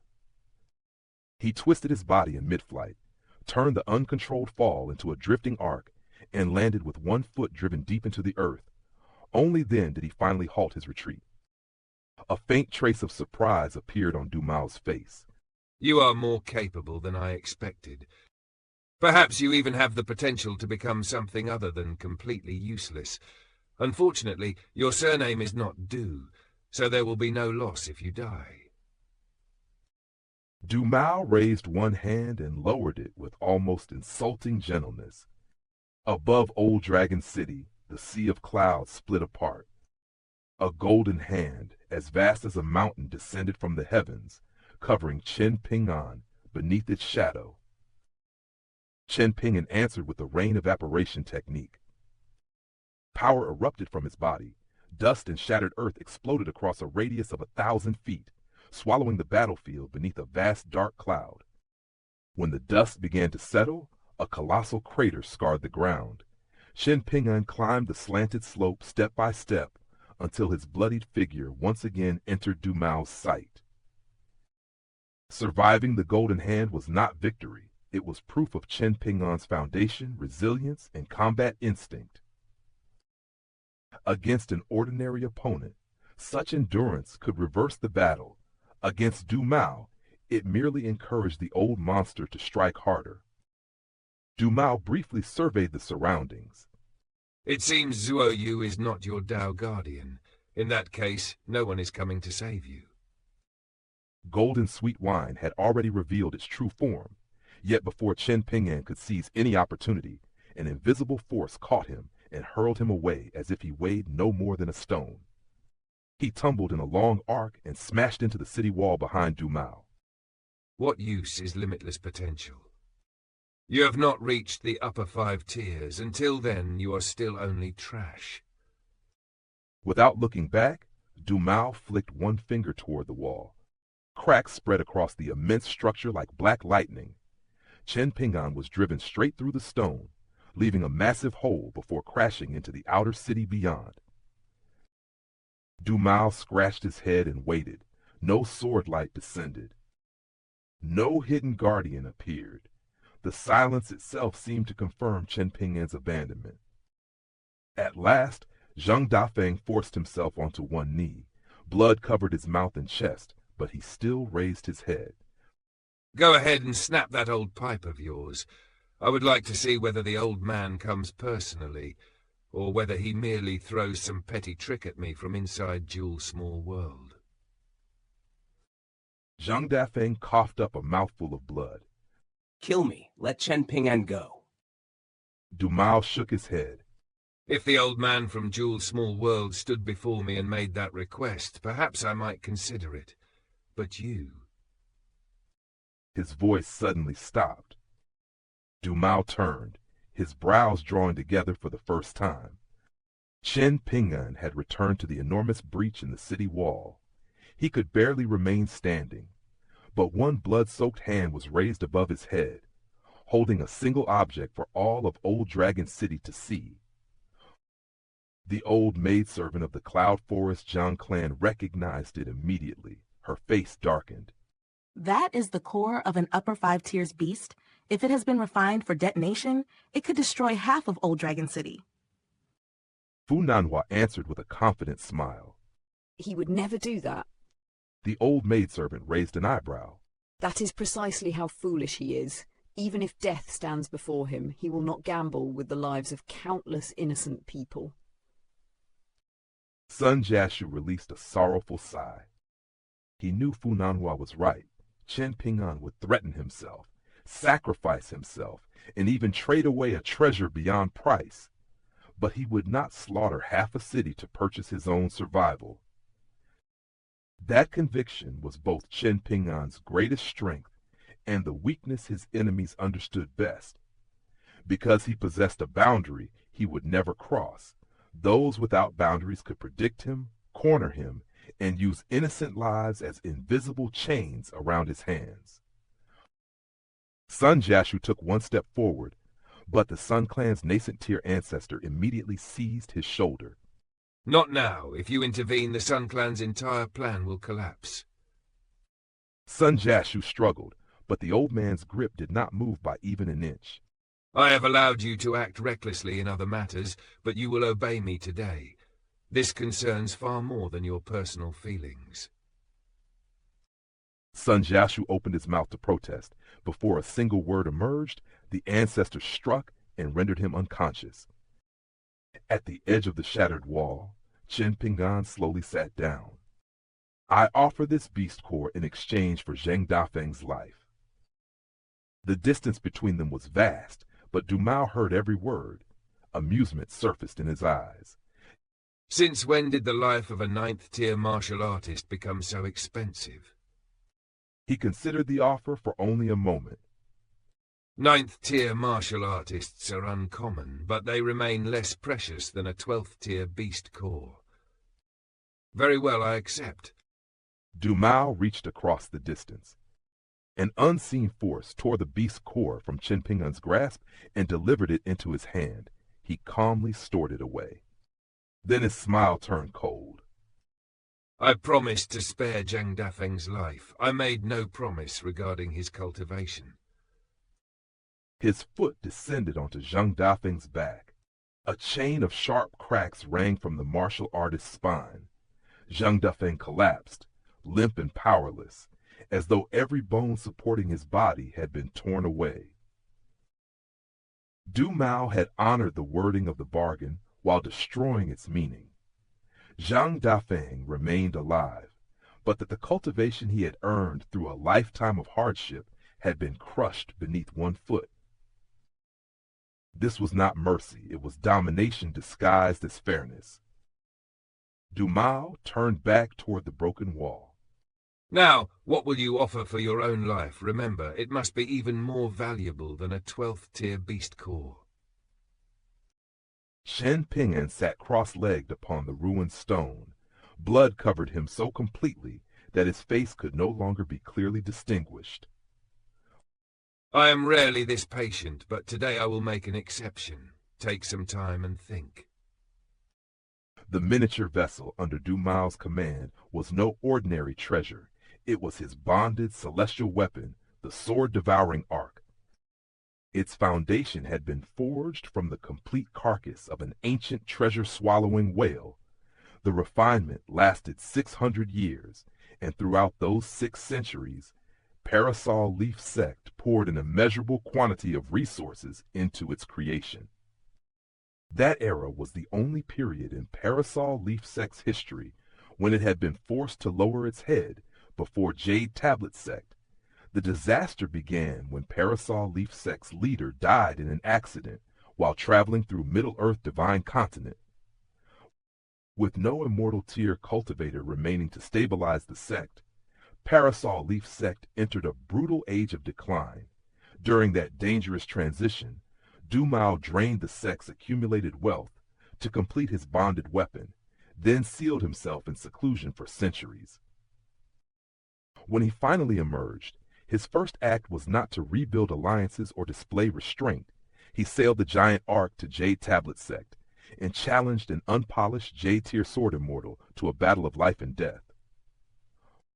The sword immortal died. His bonded flying sword was swallowed whole by the sword-devouring ark. A weapon capable of devouring a sword immortal's bonded flying sword was more than a treasure. It was Du Mao's answer to the sword path itself, a 600-year declaration that even the proudest sword could become food for his ark. That history explained both his hatred of swordsmen and his hunger to confront Zuo Yu. After waiting a while, Du Mao spoke again. Have you found anything worth offering? Chen Ping'an shook his head. I have nothing left. Your sword-nurturing gourd is respectable, and that ancient-looking jade tablet appears to be a minimization treasure. Unfortunately, even together they cannot purchase your life. Besides, once you are dead, both will belong to me regardless. Chen Ping'an lowered his head and gently patted the sword-nurturing gourd. A strange smile appeared beneath the blood. It seems my road ends here. If you can escape, then go. His trembling left hand reached for the jade tablet at his waist. He removed it and squeezed with every fragment of strength remaining in his body. He did not wish to use it. He did not wish to trade it. He simply refused to allow it to fall into another person's hands. Yet the minimization treasure remained unbroken. Guilt filled Chen Ping'an's eyes. Beneath that guilt, indignation slowly rose. He had never been someone who blamed the heavens, cursed fate, or pushed responsibility onto others. But at this moment, surrounded by shattered stone, broken companions, and an enemy whose realm made resistance seem meaningless, he could no longer silence the thought burning in his heart. It was unfair. For Chen Ping'an, this was not fear of death alone. He had fought, endured, reasoned, bargained, and surrendered a treasure capable of shaking Old Dragon City. Yet strength still allowed Du Mao to rewrite every bargain after accepting its price. The despair came from discovering that effort and righteousness did not always receive an answer. Chen Ping'an raised his left arm across his face. Tears escaped his eyes, but he refused to let anyone witness that final moment of weakness. Then he lowered his arm. He looked once toward the south and closed his eyes. I have a sword, one that can shift mountains, divide rivers, and overturn the seas. Du Mao looked amused rather than alarmed. What nonsense are you muttering? Shouldn't your final breath be used to curse me for crushing someone as weak as you? The sword-devouring arc flashed forward. It pierced through Chen Ping'an's abdomen. At that exact instant, the jade tablet shattered. Du Mao's brows furrowed, yet to an expert possessing treasures and power beyond ordinary imagination, The destruction of a single minimization treasure was no more than a minor disappointment. But Du Mao had misunderstood what had just broken. The jade tablet was not merely lost treasure. It was a barrier, a seal, and perhaps a final thread connecting Chen Ping'an to forces that had remained silent until now. The old ancestor believed he had ended the struggle. In truth, he had struck the bell that summoned the storm. Far away, on the summit of Tassel Mountain, the old scholar had been quietly performing divination. Without warning, his expression changed. He sprang to his feet. The usual humor vanished from his face, replaced by a severity rarely seen. Help me cut through the barriers separating the two continents. Do not ask why, hurry. The armored Tassel Mountain god asked no questions, he simply nodded. His mountainous golden Tao manifestation rose above the summit. Divine radiance covered the sky as he swung his sword and cleaved through the fabric of time and space. A rift opened between continents. The old scholar entered at once. Behind him, the wound in space slowly sealed, while the land and water fortune of Tassel Mountain churned in violent unrest. At the same moment, across an unimaginable distance, someone heard the words Chen Ping'an had spoken in Old Dragon City. A gentle female voice answered, I am coming. Jewel's small world began to tremble. Mountains shook. Rivers swayed. The entire small world groaned, as though an ancient power had awakened and was forcing its way beyond the boundaries that contained it. Ruanqiang exerted every ounce of his cultivation to prevent the world from collapsing. From a cliff face scarred with dragon-slaying platforms, a tall figure in white flew into the open sky. Her broad white sleeves streamed behind her like banners of snow. For one brief moment, she stood above majestic world and turned her gaze toward the southernmost reaches of eastern treasured vile continent. Then she moved. Her body became a streak of white swordlight tearing across the heavens. Thunder erupted again and again behind her, each blast announcing that the distance to Old Dragon City was being severed by force. Du Mao had waited for Zuo Yu, believing the greatest threat would arrive in the form of a famous swordsman. Yet the answer to Chen Ping'an's dying call came from elsewhere, from Tassel Mountain, from Jewel's small world, and from a white-robed figure whose arrival shook heaven and earth. The sword had not yet reached Old Dragon City, but it had already been unsheathed. Beneath the boundless sea of clouds, an invisible decree descended upon Old Dragon City. Every street west of the dragon scaling platform, every courtyard north of the ferry station island, every drifting mote of dust and trembling breath, everything was locked in absolute stillness. Time itself had been seized by an unseen hand. The instant Fan Zhumao saw that pristine white figure descending from the heavens, yearning and memories surged across her face like a tide breaking through an ancient dam. Her eyes reddened. Tears gathered before she could restrain them. She rose, opened her mouth, and found that no words in the world were worthy of this reunion. In the end, she quietly sat upon the sea of clouds in the most formal posture she knew, greeting the newcomer with reverence that bordered on worship. Outside the dust medicinal shop, Pei Chen still gripped her hiking pole and unleashed the chaotic movements of the deranged demon sword techniques. She knew nothing of the power that had frozen the city around her. Even the Zhao clan Yin's soul had fallen utterly motionless, yet the young girl continued swinging her pole as though the alley were still an ordinary training ground. In a wealthy outer city manor, a short old man was about to cross his threshold when his brows tightened. Instinct warned him before reason could speak. He withdrew his foot, remained physically still, and let only his eyes move. After a brief calculation, he abandoned the idea of leaving in the flesh and instead released his yin soul to investigate.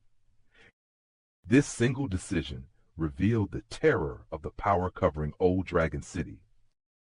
Even seasoned cultivators did not dare test it with their true bodies. When the laws of heaven and earth suddenly become unfamiliar, caution is no longer cowardice. It is the difference between survival and extinction. At the eastern gate, the old maidservant of the Cloud Forest, Zhang Clan, strained until her face turned crimson. Her bonded flying sword buzzed violently inside her acupoint, lending her just enough perception to glimpse a few blurred fragments of the impossible scene unfolding within the frozen city. Near the shattered wall, the patriarch of Parasol Leaf Sect narrowed his eyes. His sword-devouring arc hovered beside him in eerie silence, peaceful only on the surface, like a celestial beast waiting for its master's command. From the gaping hole in the city wall emerged a tall woman in a pristine white robe. Her sleeves flowed freely, untouched by the ruin around her. She seated herself upon a mound of broken stone while cradling a young man in her arms. Chen Ping'an's golden sweet wine Dao robe had been almost completely destroyed. His body was covered in severe injuries, and consciousness had long since abandoned him. The woman lowered her gaze, raised one finger, and gently smoothed the tightly furrowed lines between his brows. That quiet gesture carried more weight than thunder. She had crossed an immeasurable distance, shattered the stillness of Old Dragon City, and ignored an Ascension tier expert. Yet the first thing she did was ease the pain written on Chen Ping'an's face. Her killing intent had not yet erupted, but its reason was already unmistakable. Not far away stood an old Confucian scholar in shabby robes. He slapped his forehead, his frustration spilling out before he could restrain it. How could you be so reckless?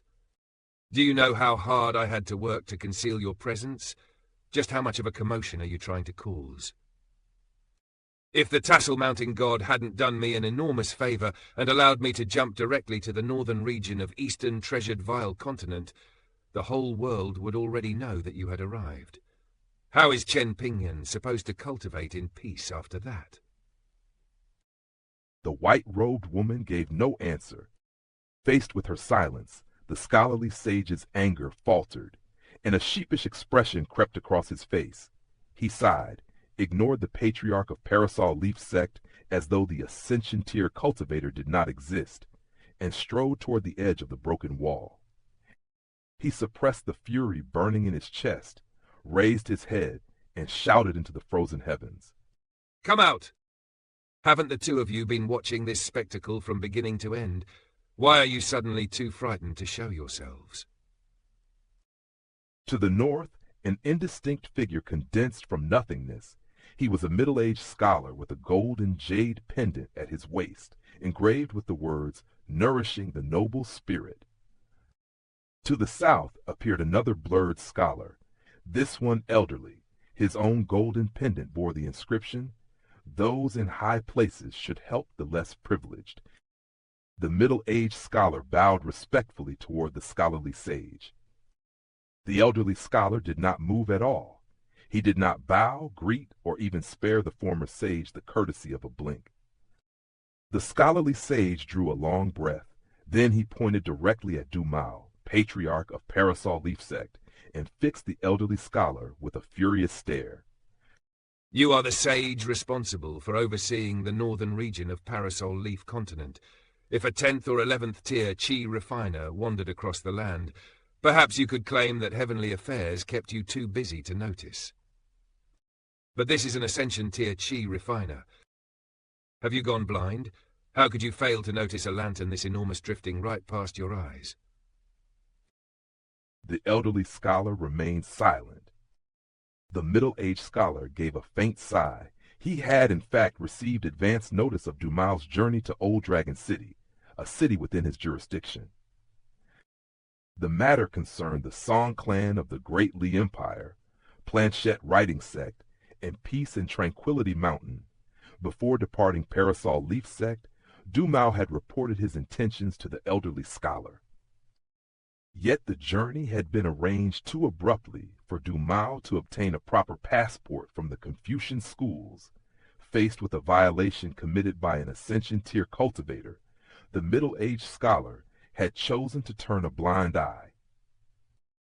The failure here was not ignorance but compromise. One scholar had permitted the journey, while another had silently allowed it to continue. Each may have believed that a temporary exception served the greater situation, yet together their silence opened the road for catastrophe. Rules rarely collapse beneath one great blow. More often, they erode through 1,000 convenient omissions. The restrictions placed upon Ascension tier cultivators came from an uncompromising law established by the etiquette sage. From the beginning, that law had provoked fierce resistance. Powerful cultivators had even mocked his supposed unconditional love for all living beings. Majestic World still contained countless demons. Yet instead of exterminating them all, the etiquette sage imposed strict restraints upon his own people. Cultivators beyond a certain realm had to report their movements and obtain approval from the Confucian schools before acting. In Heavenly World, governed by the 3 branches of Taoism, Ascension tier cultivators could remain in White Jade Capital or depart as they pleased.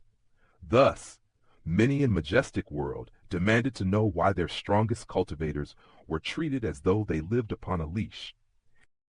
The law was never merely about restricting power. An Ascension tier cultivator could overturn mountains, fracture nations, and drag countless ordinary lives into a dispute with a single decision. The greater the cultivation, the less private one's actions became. Yet a law without impartial enforcement was only an inscription carved upon rotting wood. Du Mao, increasingly displeased at being ignored, clasped one hand behind his back and scratched his head with the other. So you're the scholarly sage? The scholarly sage did not even look at him. His words remained aimed at the 2 Confucian saints. Both of you are prized disciples of the second sage. Surely he taught you the importance of empathy and shame. His accusation was precise. Empathy was directed toward the middle-aged scholar overseeing southern eastern treasured Veil continent. Shame was reserved for the elderly scholar who had permitted Du Mao to cross into Old Dragon City. Those whose statues stood within the Confucian temples beside the founding father could truly be called sages, their status surpassing even that of an Academy Mountain Master. Yet within the formal order of Majestic World, these 2 remained among the 72 officially recognized saints. Your teacher also said that both life and justice are desirable, but when only one can be chosen, life must be sacrificed in pursuit of justice. Right now, Chen Ping'an is teaching the 2 of you that lesson. The second sage clearly failed to teach it properly, so it is only right that you relearn it from a child. Chen Ping'an's cultivation was insignificant beside an Ascension tier patriarch, but that was precisely the point. Justice measured by strength was not justice at all. The wounded young man had risked everything, despite knowing the difference in power, while those entrusted with defending principle had hidden behind authority and calculation. A cold light entered the elderly scholar's eyes. You no longer have a place in the Confucian temples, and your scholarly lineage has already been severed. You should speak of my teacher with greater respect. The scholarly sage's fury erupted at once. I'm already doing him a favor by not calling him an old bastard. Who do you think you are? It was only through your useless writings and hollow theoretical prose that you fraudulently claimed a place in the Confucian temples. The elderly scholar remained expressionless, though a trace of mockery curled at the edge of his lips. The scholarly sage patted his chest and tried to force down his anger. Don't become angry. Use words and morality to guide others toward the light. He sighed, but the wariness in that breath could not extinguish the indignation in his eyes. Both of you know that I am powerless to do anything to you now. That is why you dare to oppose me like this, isn't it? The middle-aged scholar shook his head. I do not dare to offend you, nor do I have any desire to do so. The elderly scholar's sneer sharpened. Your teachings are like a dead fly fallen into a pot of exquisite broth, a putrid stain upon the legacy of Confucian orthodoxy. He stepped forward, openly pressing his advantage. I am saying this directly to your face. What are you going to do about it? The scholarly sage became so furious that laughter burst from his throat. When I stood at the height of my power, you studied my teachings and books like the most diligent of children. Have you forgotten? You even went to Chan and begged him to teach you. And how did that end? Chan has committed few decent acts in his life, but he was absolutely correct when he called you a fool who learned nothing from the second sage except pretentiousness. He once suggested that Confucianism create the title of phony noble person for men like you if he ever spoke one undeniable truth in his life. That was it. A helpless smile appeared on the middle-aged scholar's face. The elderly scholar, however, displayed astonishing composure, standing calmly beneath the barrage of insults. Their clash was no longer a dispute between individuals. It was a collision between living principle and institutional pride. One side had lost his statue and lineage, but still clung to what he believed was right. The other possessed official legitimacy, yet treated authority itself as proof of righteousness. The scholarly sage raised his head toward the heavens, and his anger gradually gave way to sorrow. A noble person may deceive others only within the realm of reason. The second sage said that himself. I understand that your intention was to place another set of shackles upon the scholars of the world, echoing the Founding Fathers' teaching that self-restraint and adherence to proper etiquette are virtues. But look at this world.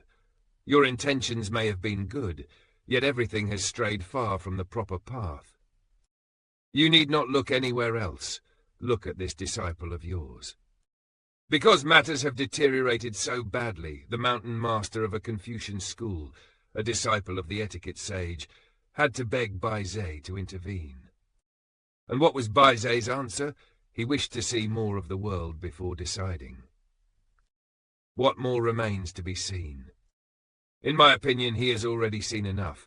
This world is no longer what it once was, and the hearts of its people have changed. When we last exchanged ideas, both of us believed that although the great Tao had changed, the people of the present could still surpass those of ancient times. Looking back now, what a bitter joke that belief has become. For all his sharp insults, this was the scholarly sage's true wound. He was not merely angry that others opposed him.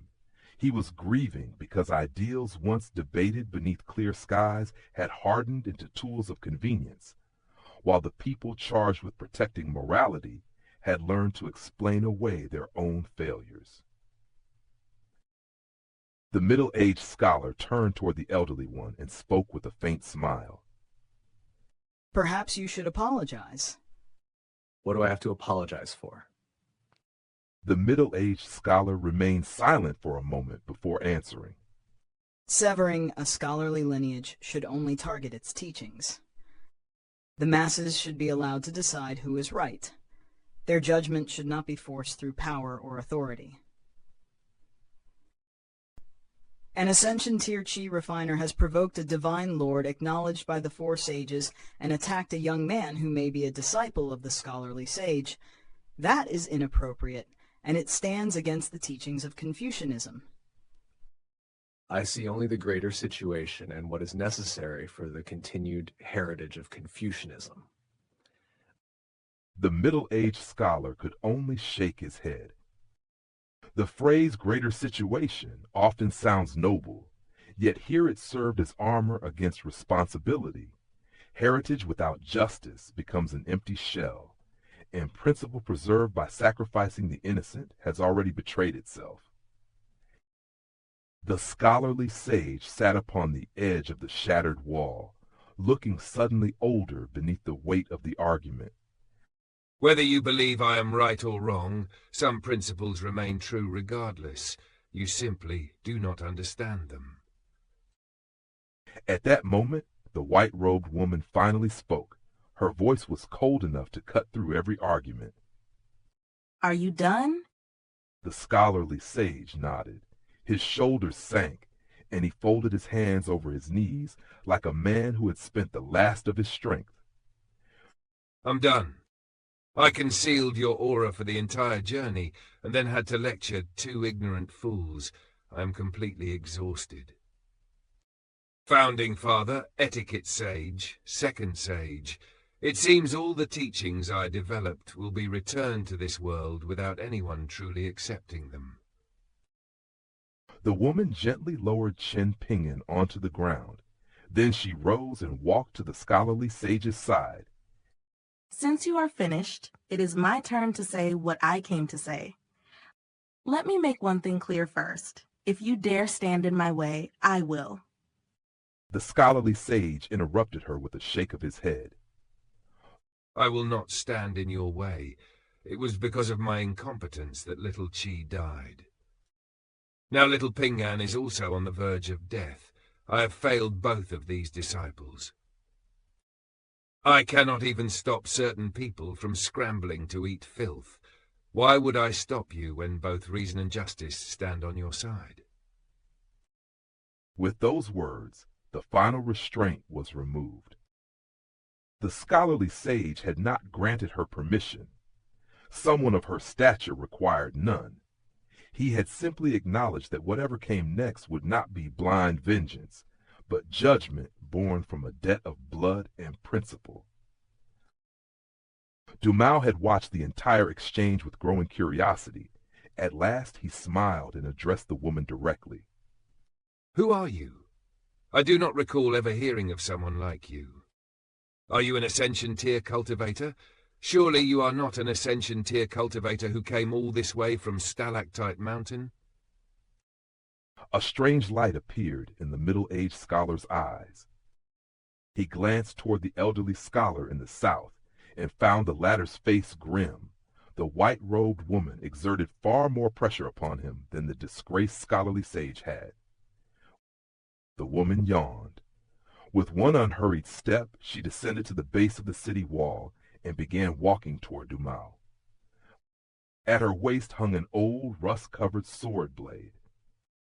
It possessed neither guard nor hilt, only its tip had been sharpened, polished until it gleamed with a brilliance almost painful to behold. No divine radiance covered the blade. No grand sword intent announced its name. Its rust made it appear discarded, yet the sharpened tip alone caused saints to feel threatened. In the martial world, the most terrifying weapons are often those that no longer need ornament to prove their worth. If you attack, you will be breaking the rules of this world. The woman continued walking as though she had heard nothing. She yawned again, looking less like a supreme swordswoman approaching an Ascension Tier patriarch and more like someone who had only just awakened from a long sleep. The blade was tied loosely at her waist. With every step, it swayed from side to side, its sharpened point flashing again and again like a cold star. Dumao tucked his hands into his sleeves. His thoughts raced as he attempted to divine the depths of her cultivation. Yet the moment his divination began, he discovered that the entire region had already been sealed. No calculation, heavenly deduction, or secret art could reveal anything. For the first time, Dumao lost the advantage of information. He could neither read her realm nor measure her intent. An Ascension Tier cultivator was accustomed to seeing through lesser opponents, but before this woman, even divination itself had been blinded. Still approaching Dumao, the woman turned her head toward the middle-aged scholar. Compared with your little friend over there, you are not entirely hopeless. I will spare you get out of here. The middle-aged scholar frowned slightly. Before he could respond, he saw the scholarly sage wave a dismissive hand. After a moment of hesitation, his indistinct figure faded from the region where time remained frozen. The woman turned toward the elderly scholar. This time, not even a fragment of courtesy remained. Piss off. Do you truly intend to oppose the great Tao of this world? The woman tilted her head. One finger descended and rested lightly upon the top of the rusty blade. I have only sharpened the tip so far, but that should be enough to cleave Stalactite Mountain in two. How about I open a door between Majestic World and Savage World? The elderly scholar's expression changed drastically. The threat was not an empty boast.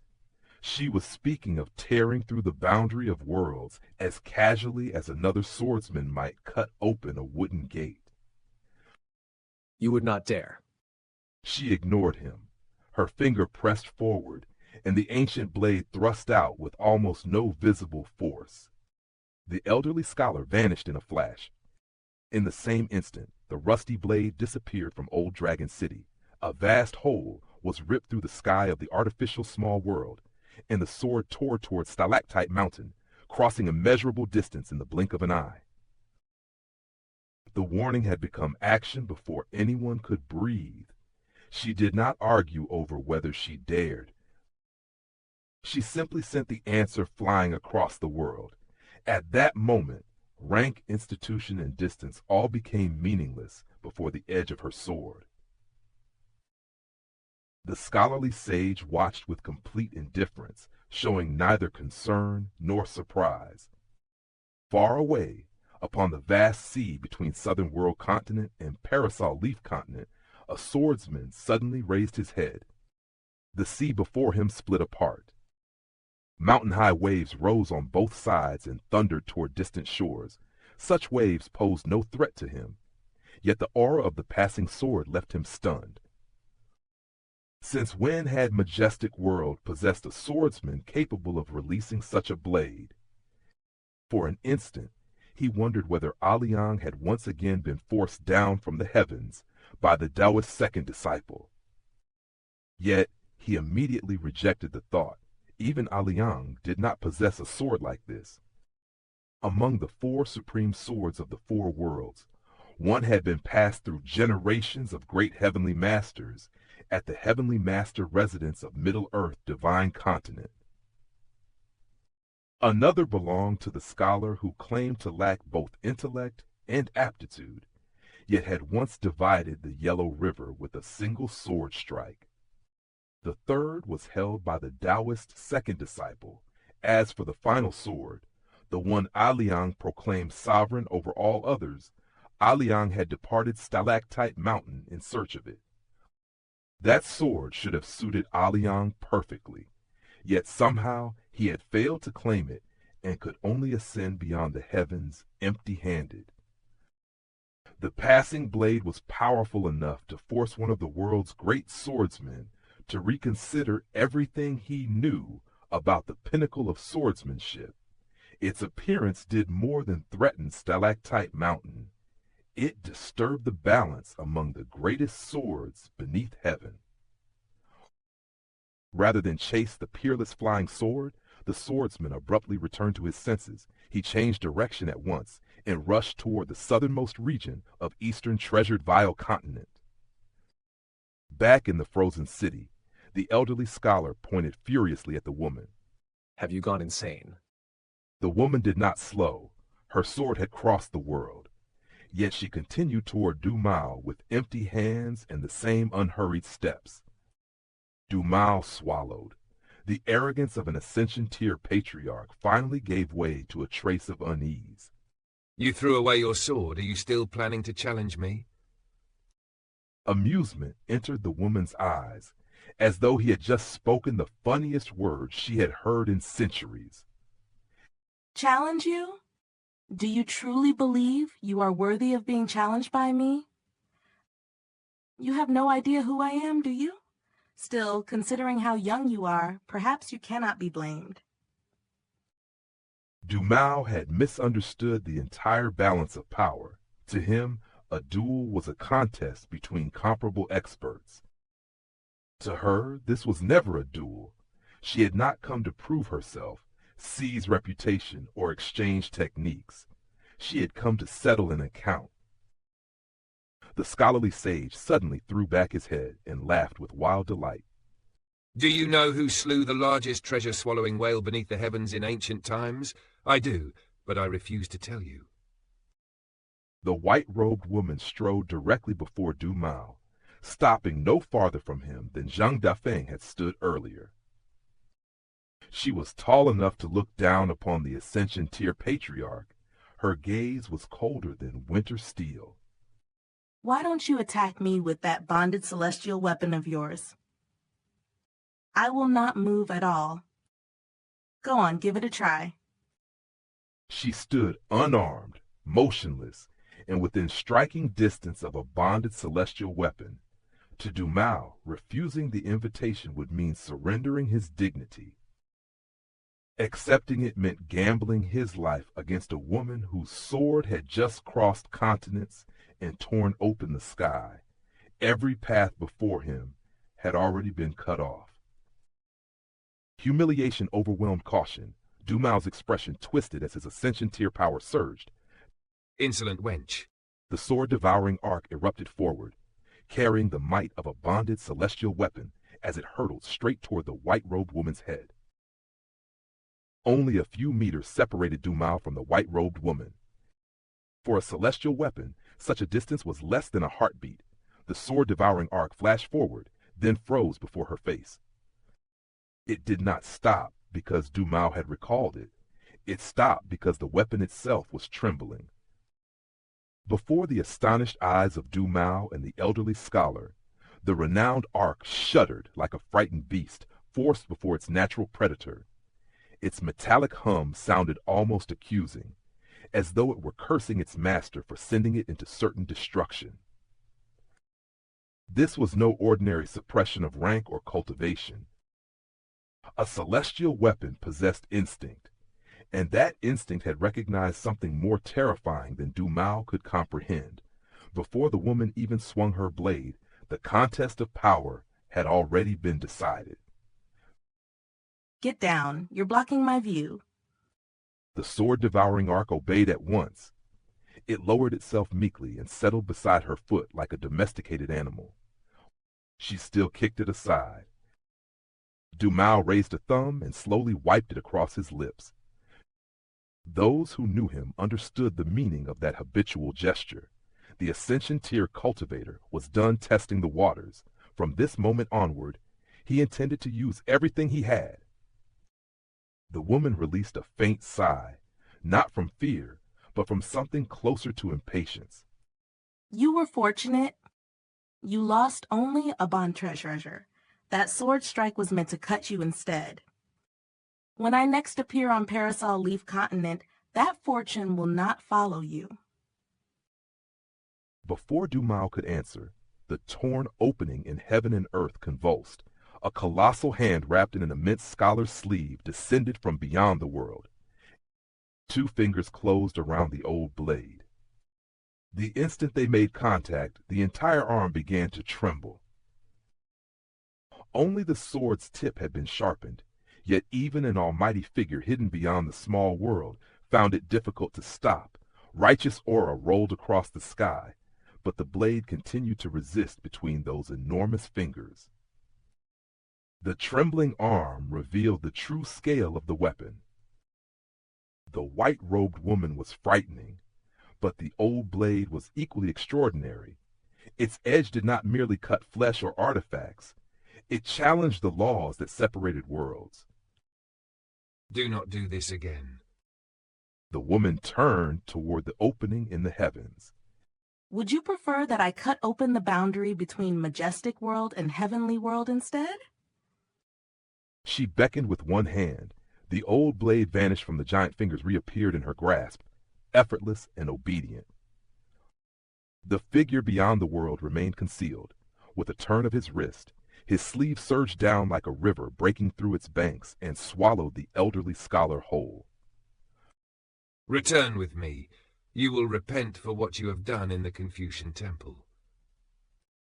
The scholarly sage watched the elderly scholar disappear into the sleeve, and amusement immediately brightened his face. Someone is about to suffer. A cold harumph rolled down from beyond the sky. You will clean up what remains. The Confucian temple will not interfere. The scholarly sage's delight vanished. Rage flared across his face as swiftly as a struck flame. Why should I be the one to clean this up? At least compensate me. Afterward, I'll visit the Confucian temple, throw out every statue except the old man's, and put my own statue beside his.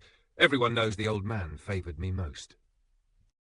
His shameless bargaining seemed absurd in the middle of a catastrophe, yet it also exposed the scholarly sage's extraordinary standing. Few beings in the world could shout threats toward the Confucian temple and expect anything except heavenly punishment.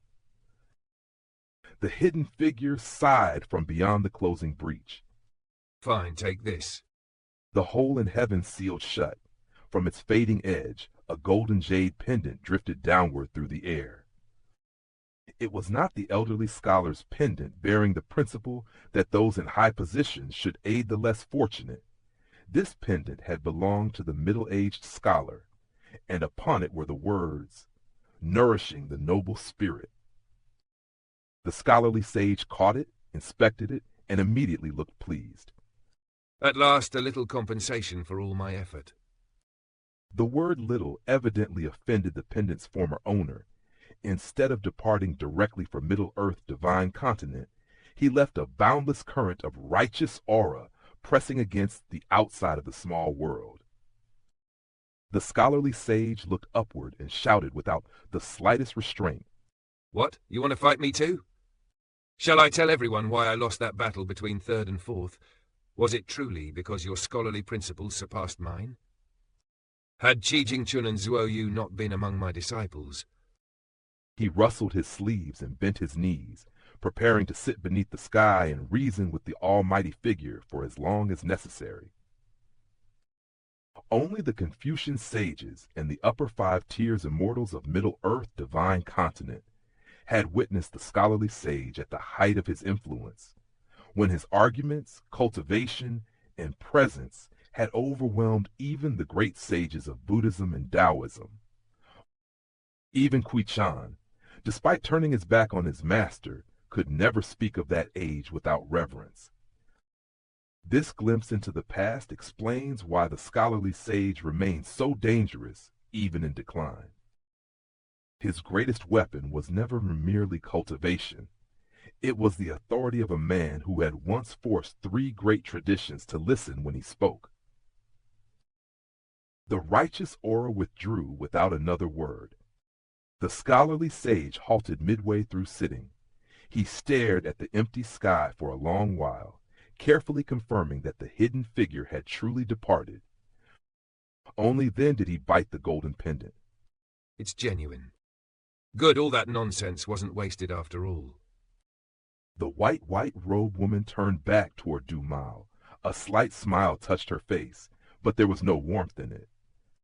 It appears your fortune is even worse than I expected. The scholarly sage burst into laughter, delighted to add salt to the wound. Haven't you always complained that Ascension tier cultivators are too restricted? Let her knock you back to the unpolished jade tier, then you'll be free to wander wherever you like. You came to sever my scholarly lineage, didn't you? How does it feel now? Of all the people I've seen in 10,000 years, your luck may be the worst. You should boast about it to anyone willing to listen.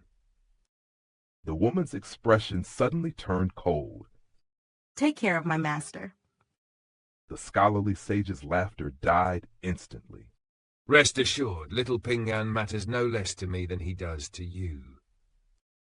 Du Mao rolled up his sleeves. Though his celestial weapon had cowered and his plans were collapsing, the pride of an Ascension tier cultivator still burned in his eyes. Even without the sword-devouring arc, I remain an Ascension tier cultivator. The scholarly sage sneered. With a casual sweep of his sleeve, the sky directly above Du Mao split apart. The opening was neither grand nor majestic. It was only large enough for one man to pass through, and it led straight back to Majestic World. For the first time, Du Mao's composure began to crack. Confucian rules were not the only reason Ascension Tier cultivators hid inside blessed lands. Outside those shelters, their overwhelming cultivation could provoke the great Tao itself, drawing down backlash powerful enough to wound or destroy them. The scholarly sage had not opened an escape route. He had exposed Du Mao to the heavens. For an Ascension Tier cultivator, that narrow opening was closer to an execution platform than a doorway. The white-robed woman raised her blade.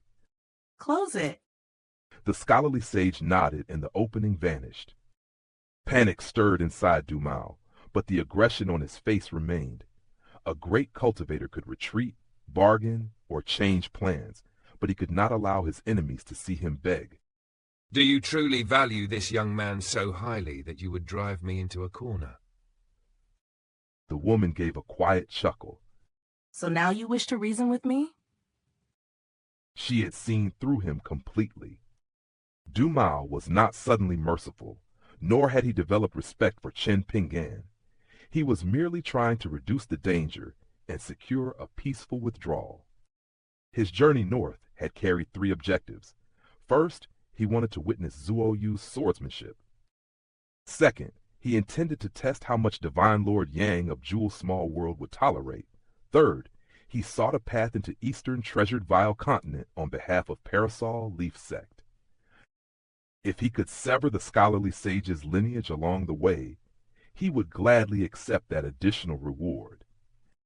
Yet 2 objectives had already been completed. Zuo, you was clearly not coming. 2 successes out of 3 were sufficient, especially now that remaining here could cost Du Mao far more than his plans were worth.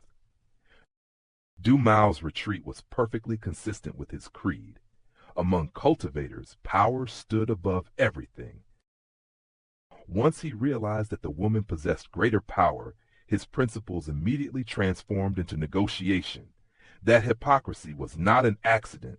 It was the natural conclusion of the world he believed in. The white-robed woman tightened her fingers around the old blade.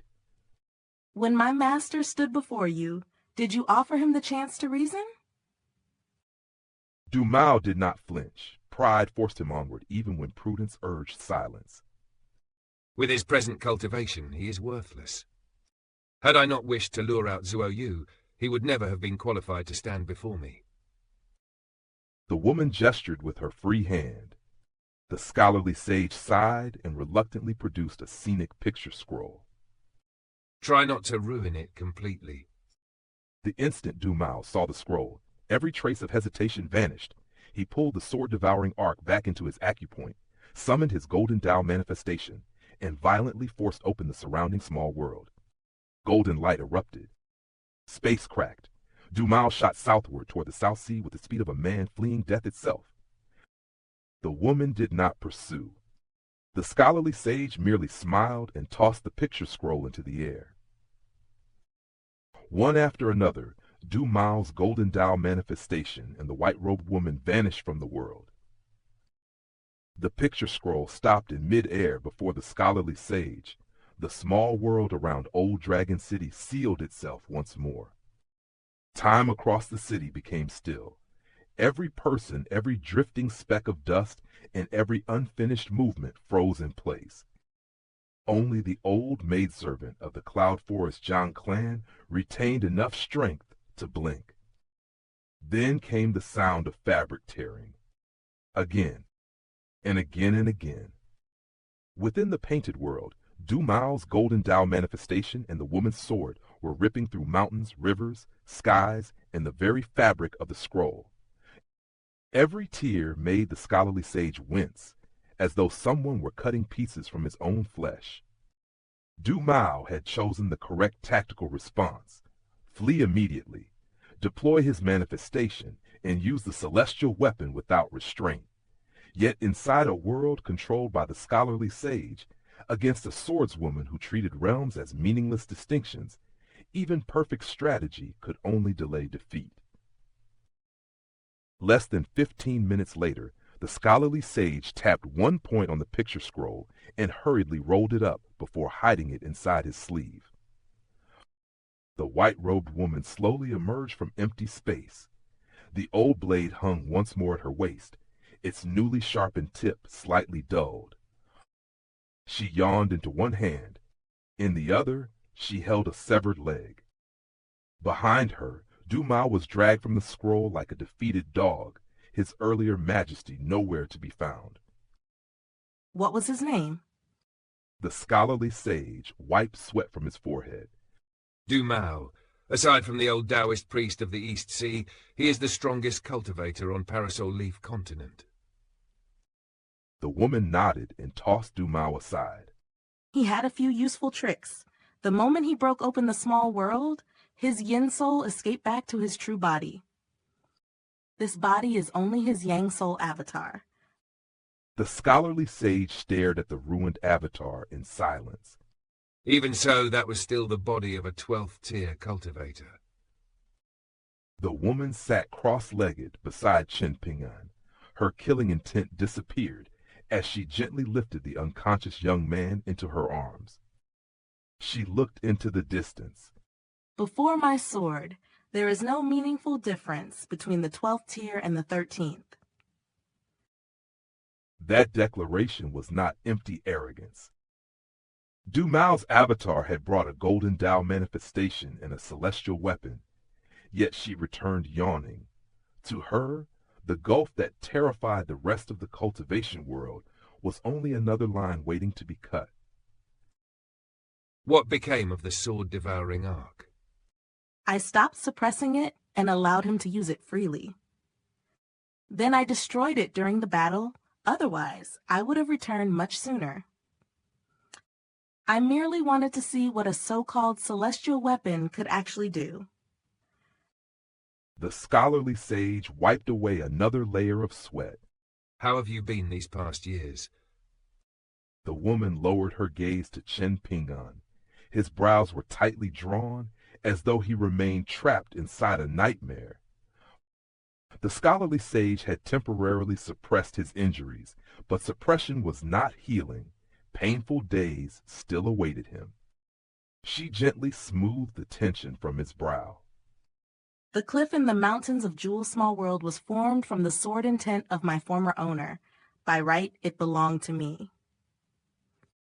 But too many years have passed. I no longer care enough to dispute its ownership. I reached an agreement with that ruin, whatever his name was. I granted him 30% of that dragon-slaying platform.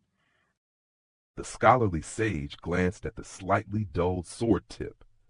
So you have been sharpening your blade against Ruanqiong's portion of the dragon-slaying platform?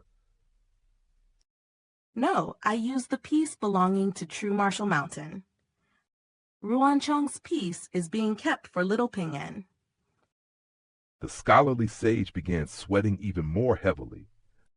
A dragon-slaying platform was already an unimaginable treasure, yet she treated one fragment as a whetstone and reserved another for Chen Ping'an. Her protection was not gentle charity.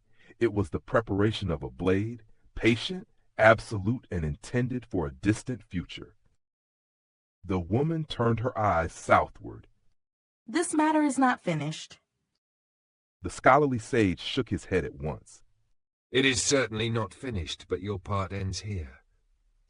Leave what remains to me. That will be best for little Ping'an.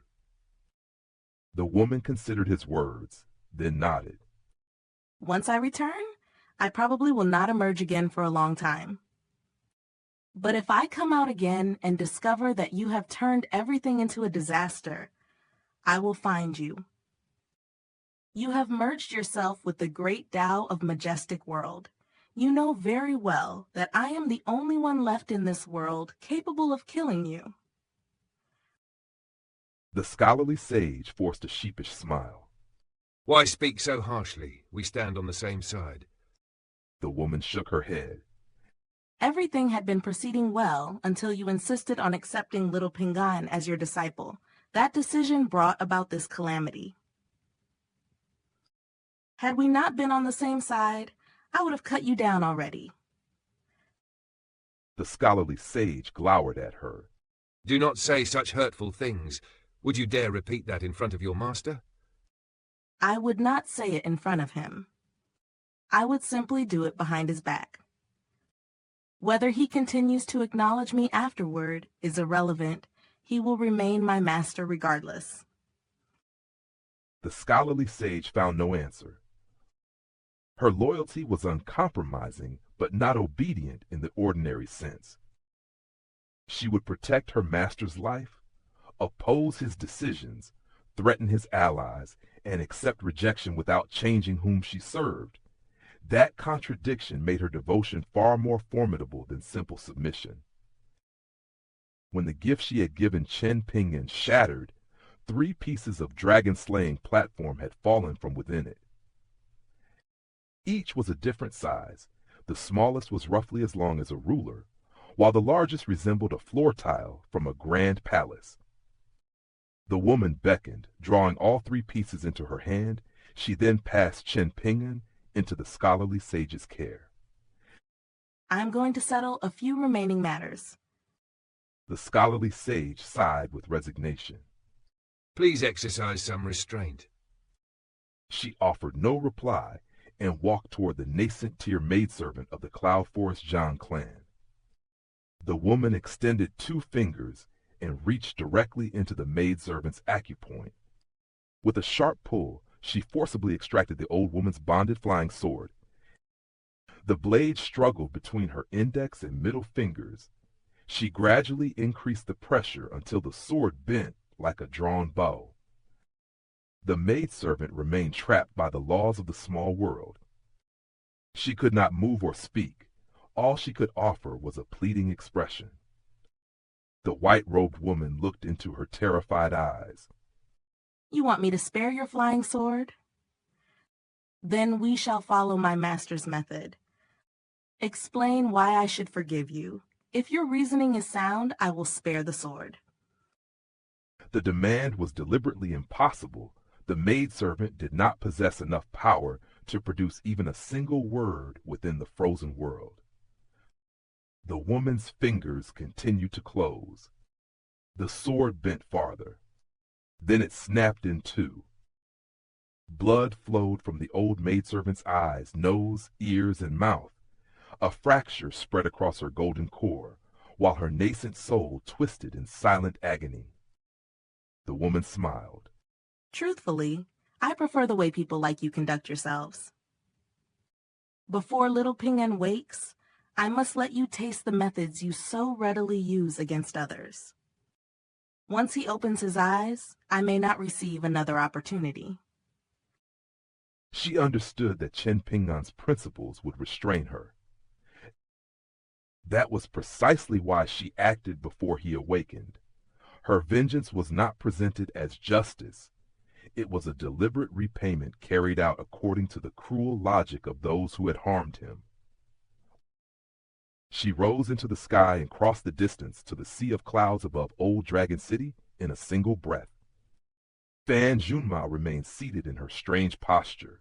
When she raised her head, her eyes burned with reverence, awe, and almost feverish devotion. I did not know that young man had become your new master. The white-robed woman leaned forward slightly. Should your ignorance be forgiven? Fan Junmao shook her head without hesitation. No ignorance is the gravest offense. Exasperation flickered across the woman's face. Why do you always appear so miserable whenever I see you?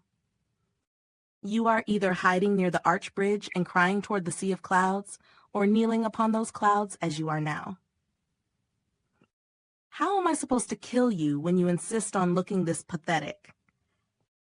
Fan Junmao's eyes shone even more brightly. Then kill me. As long as you continue to exist, that alone is enough. The woman gently lifted the old blade and spun it once through the air. The sword pierced Fan Junmao through the heart. With one hand, the woman raised Fan Junmao from the clouds, leaving her suspended upon the blade. Did you believe I would not do it? Do you know how many people like you I have killed? Blood appeared at the corner of Fan Junmao's lips, yet the light in her eyes did not dim. Pain had not broken her reverence. It had only confirmed it. You have not changed. 10,000 years have passed, yet you have not changed in the slightest. Even after another 10,000 years, you will remain the same. Should you desire it, the entire world will bow before you, and... The white-robed woman suddenly turned toward the city wall. In the next instant, she vanished from the sea of clouds.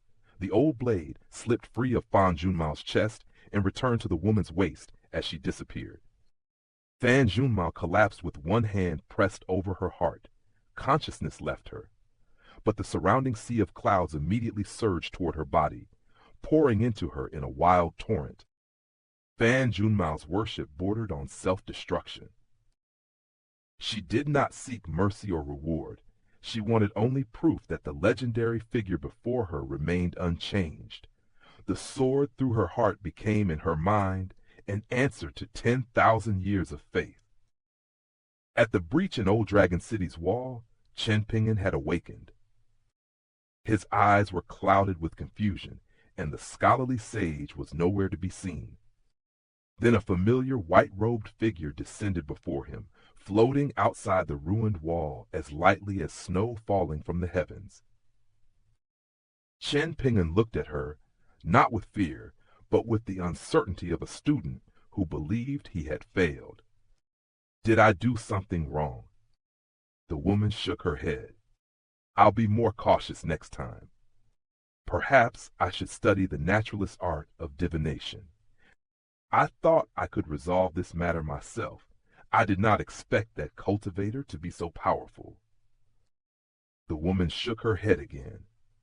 Chen Ping'an searched her expression carefully. You aren't disappointed in me? For the third time, she shook her head. He had awakened after facing an enemy beyond his understanding. Yet his first concern was not revenge, humiliation, or even his wounds. He feared only that he had chosen wrongly and disappointed the person whose judgment mattered to him. Warmth slowly returned to Chen Ping'an's face, his confusion eased, and a quiet smile appeared. The white-robed woman smiled as well. Behind that shared smile lay the true aftermath of the battle.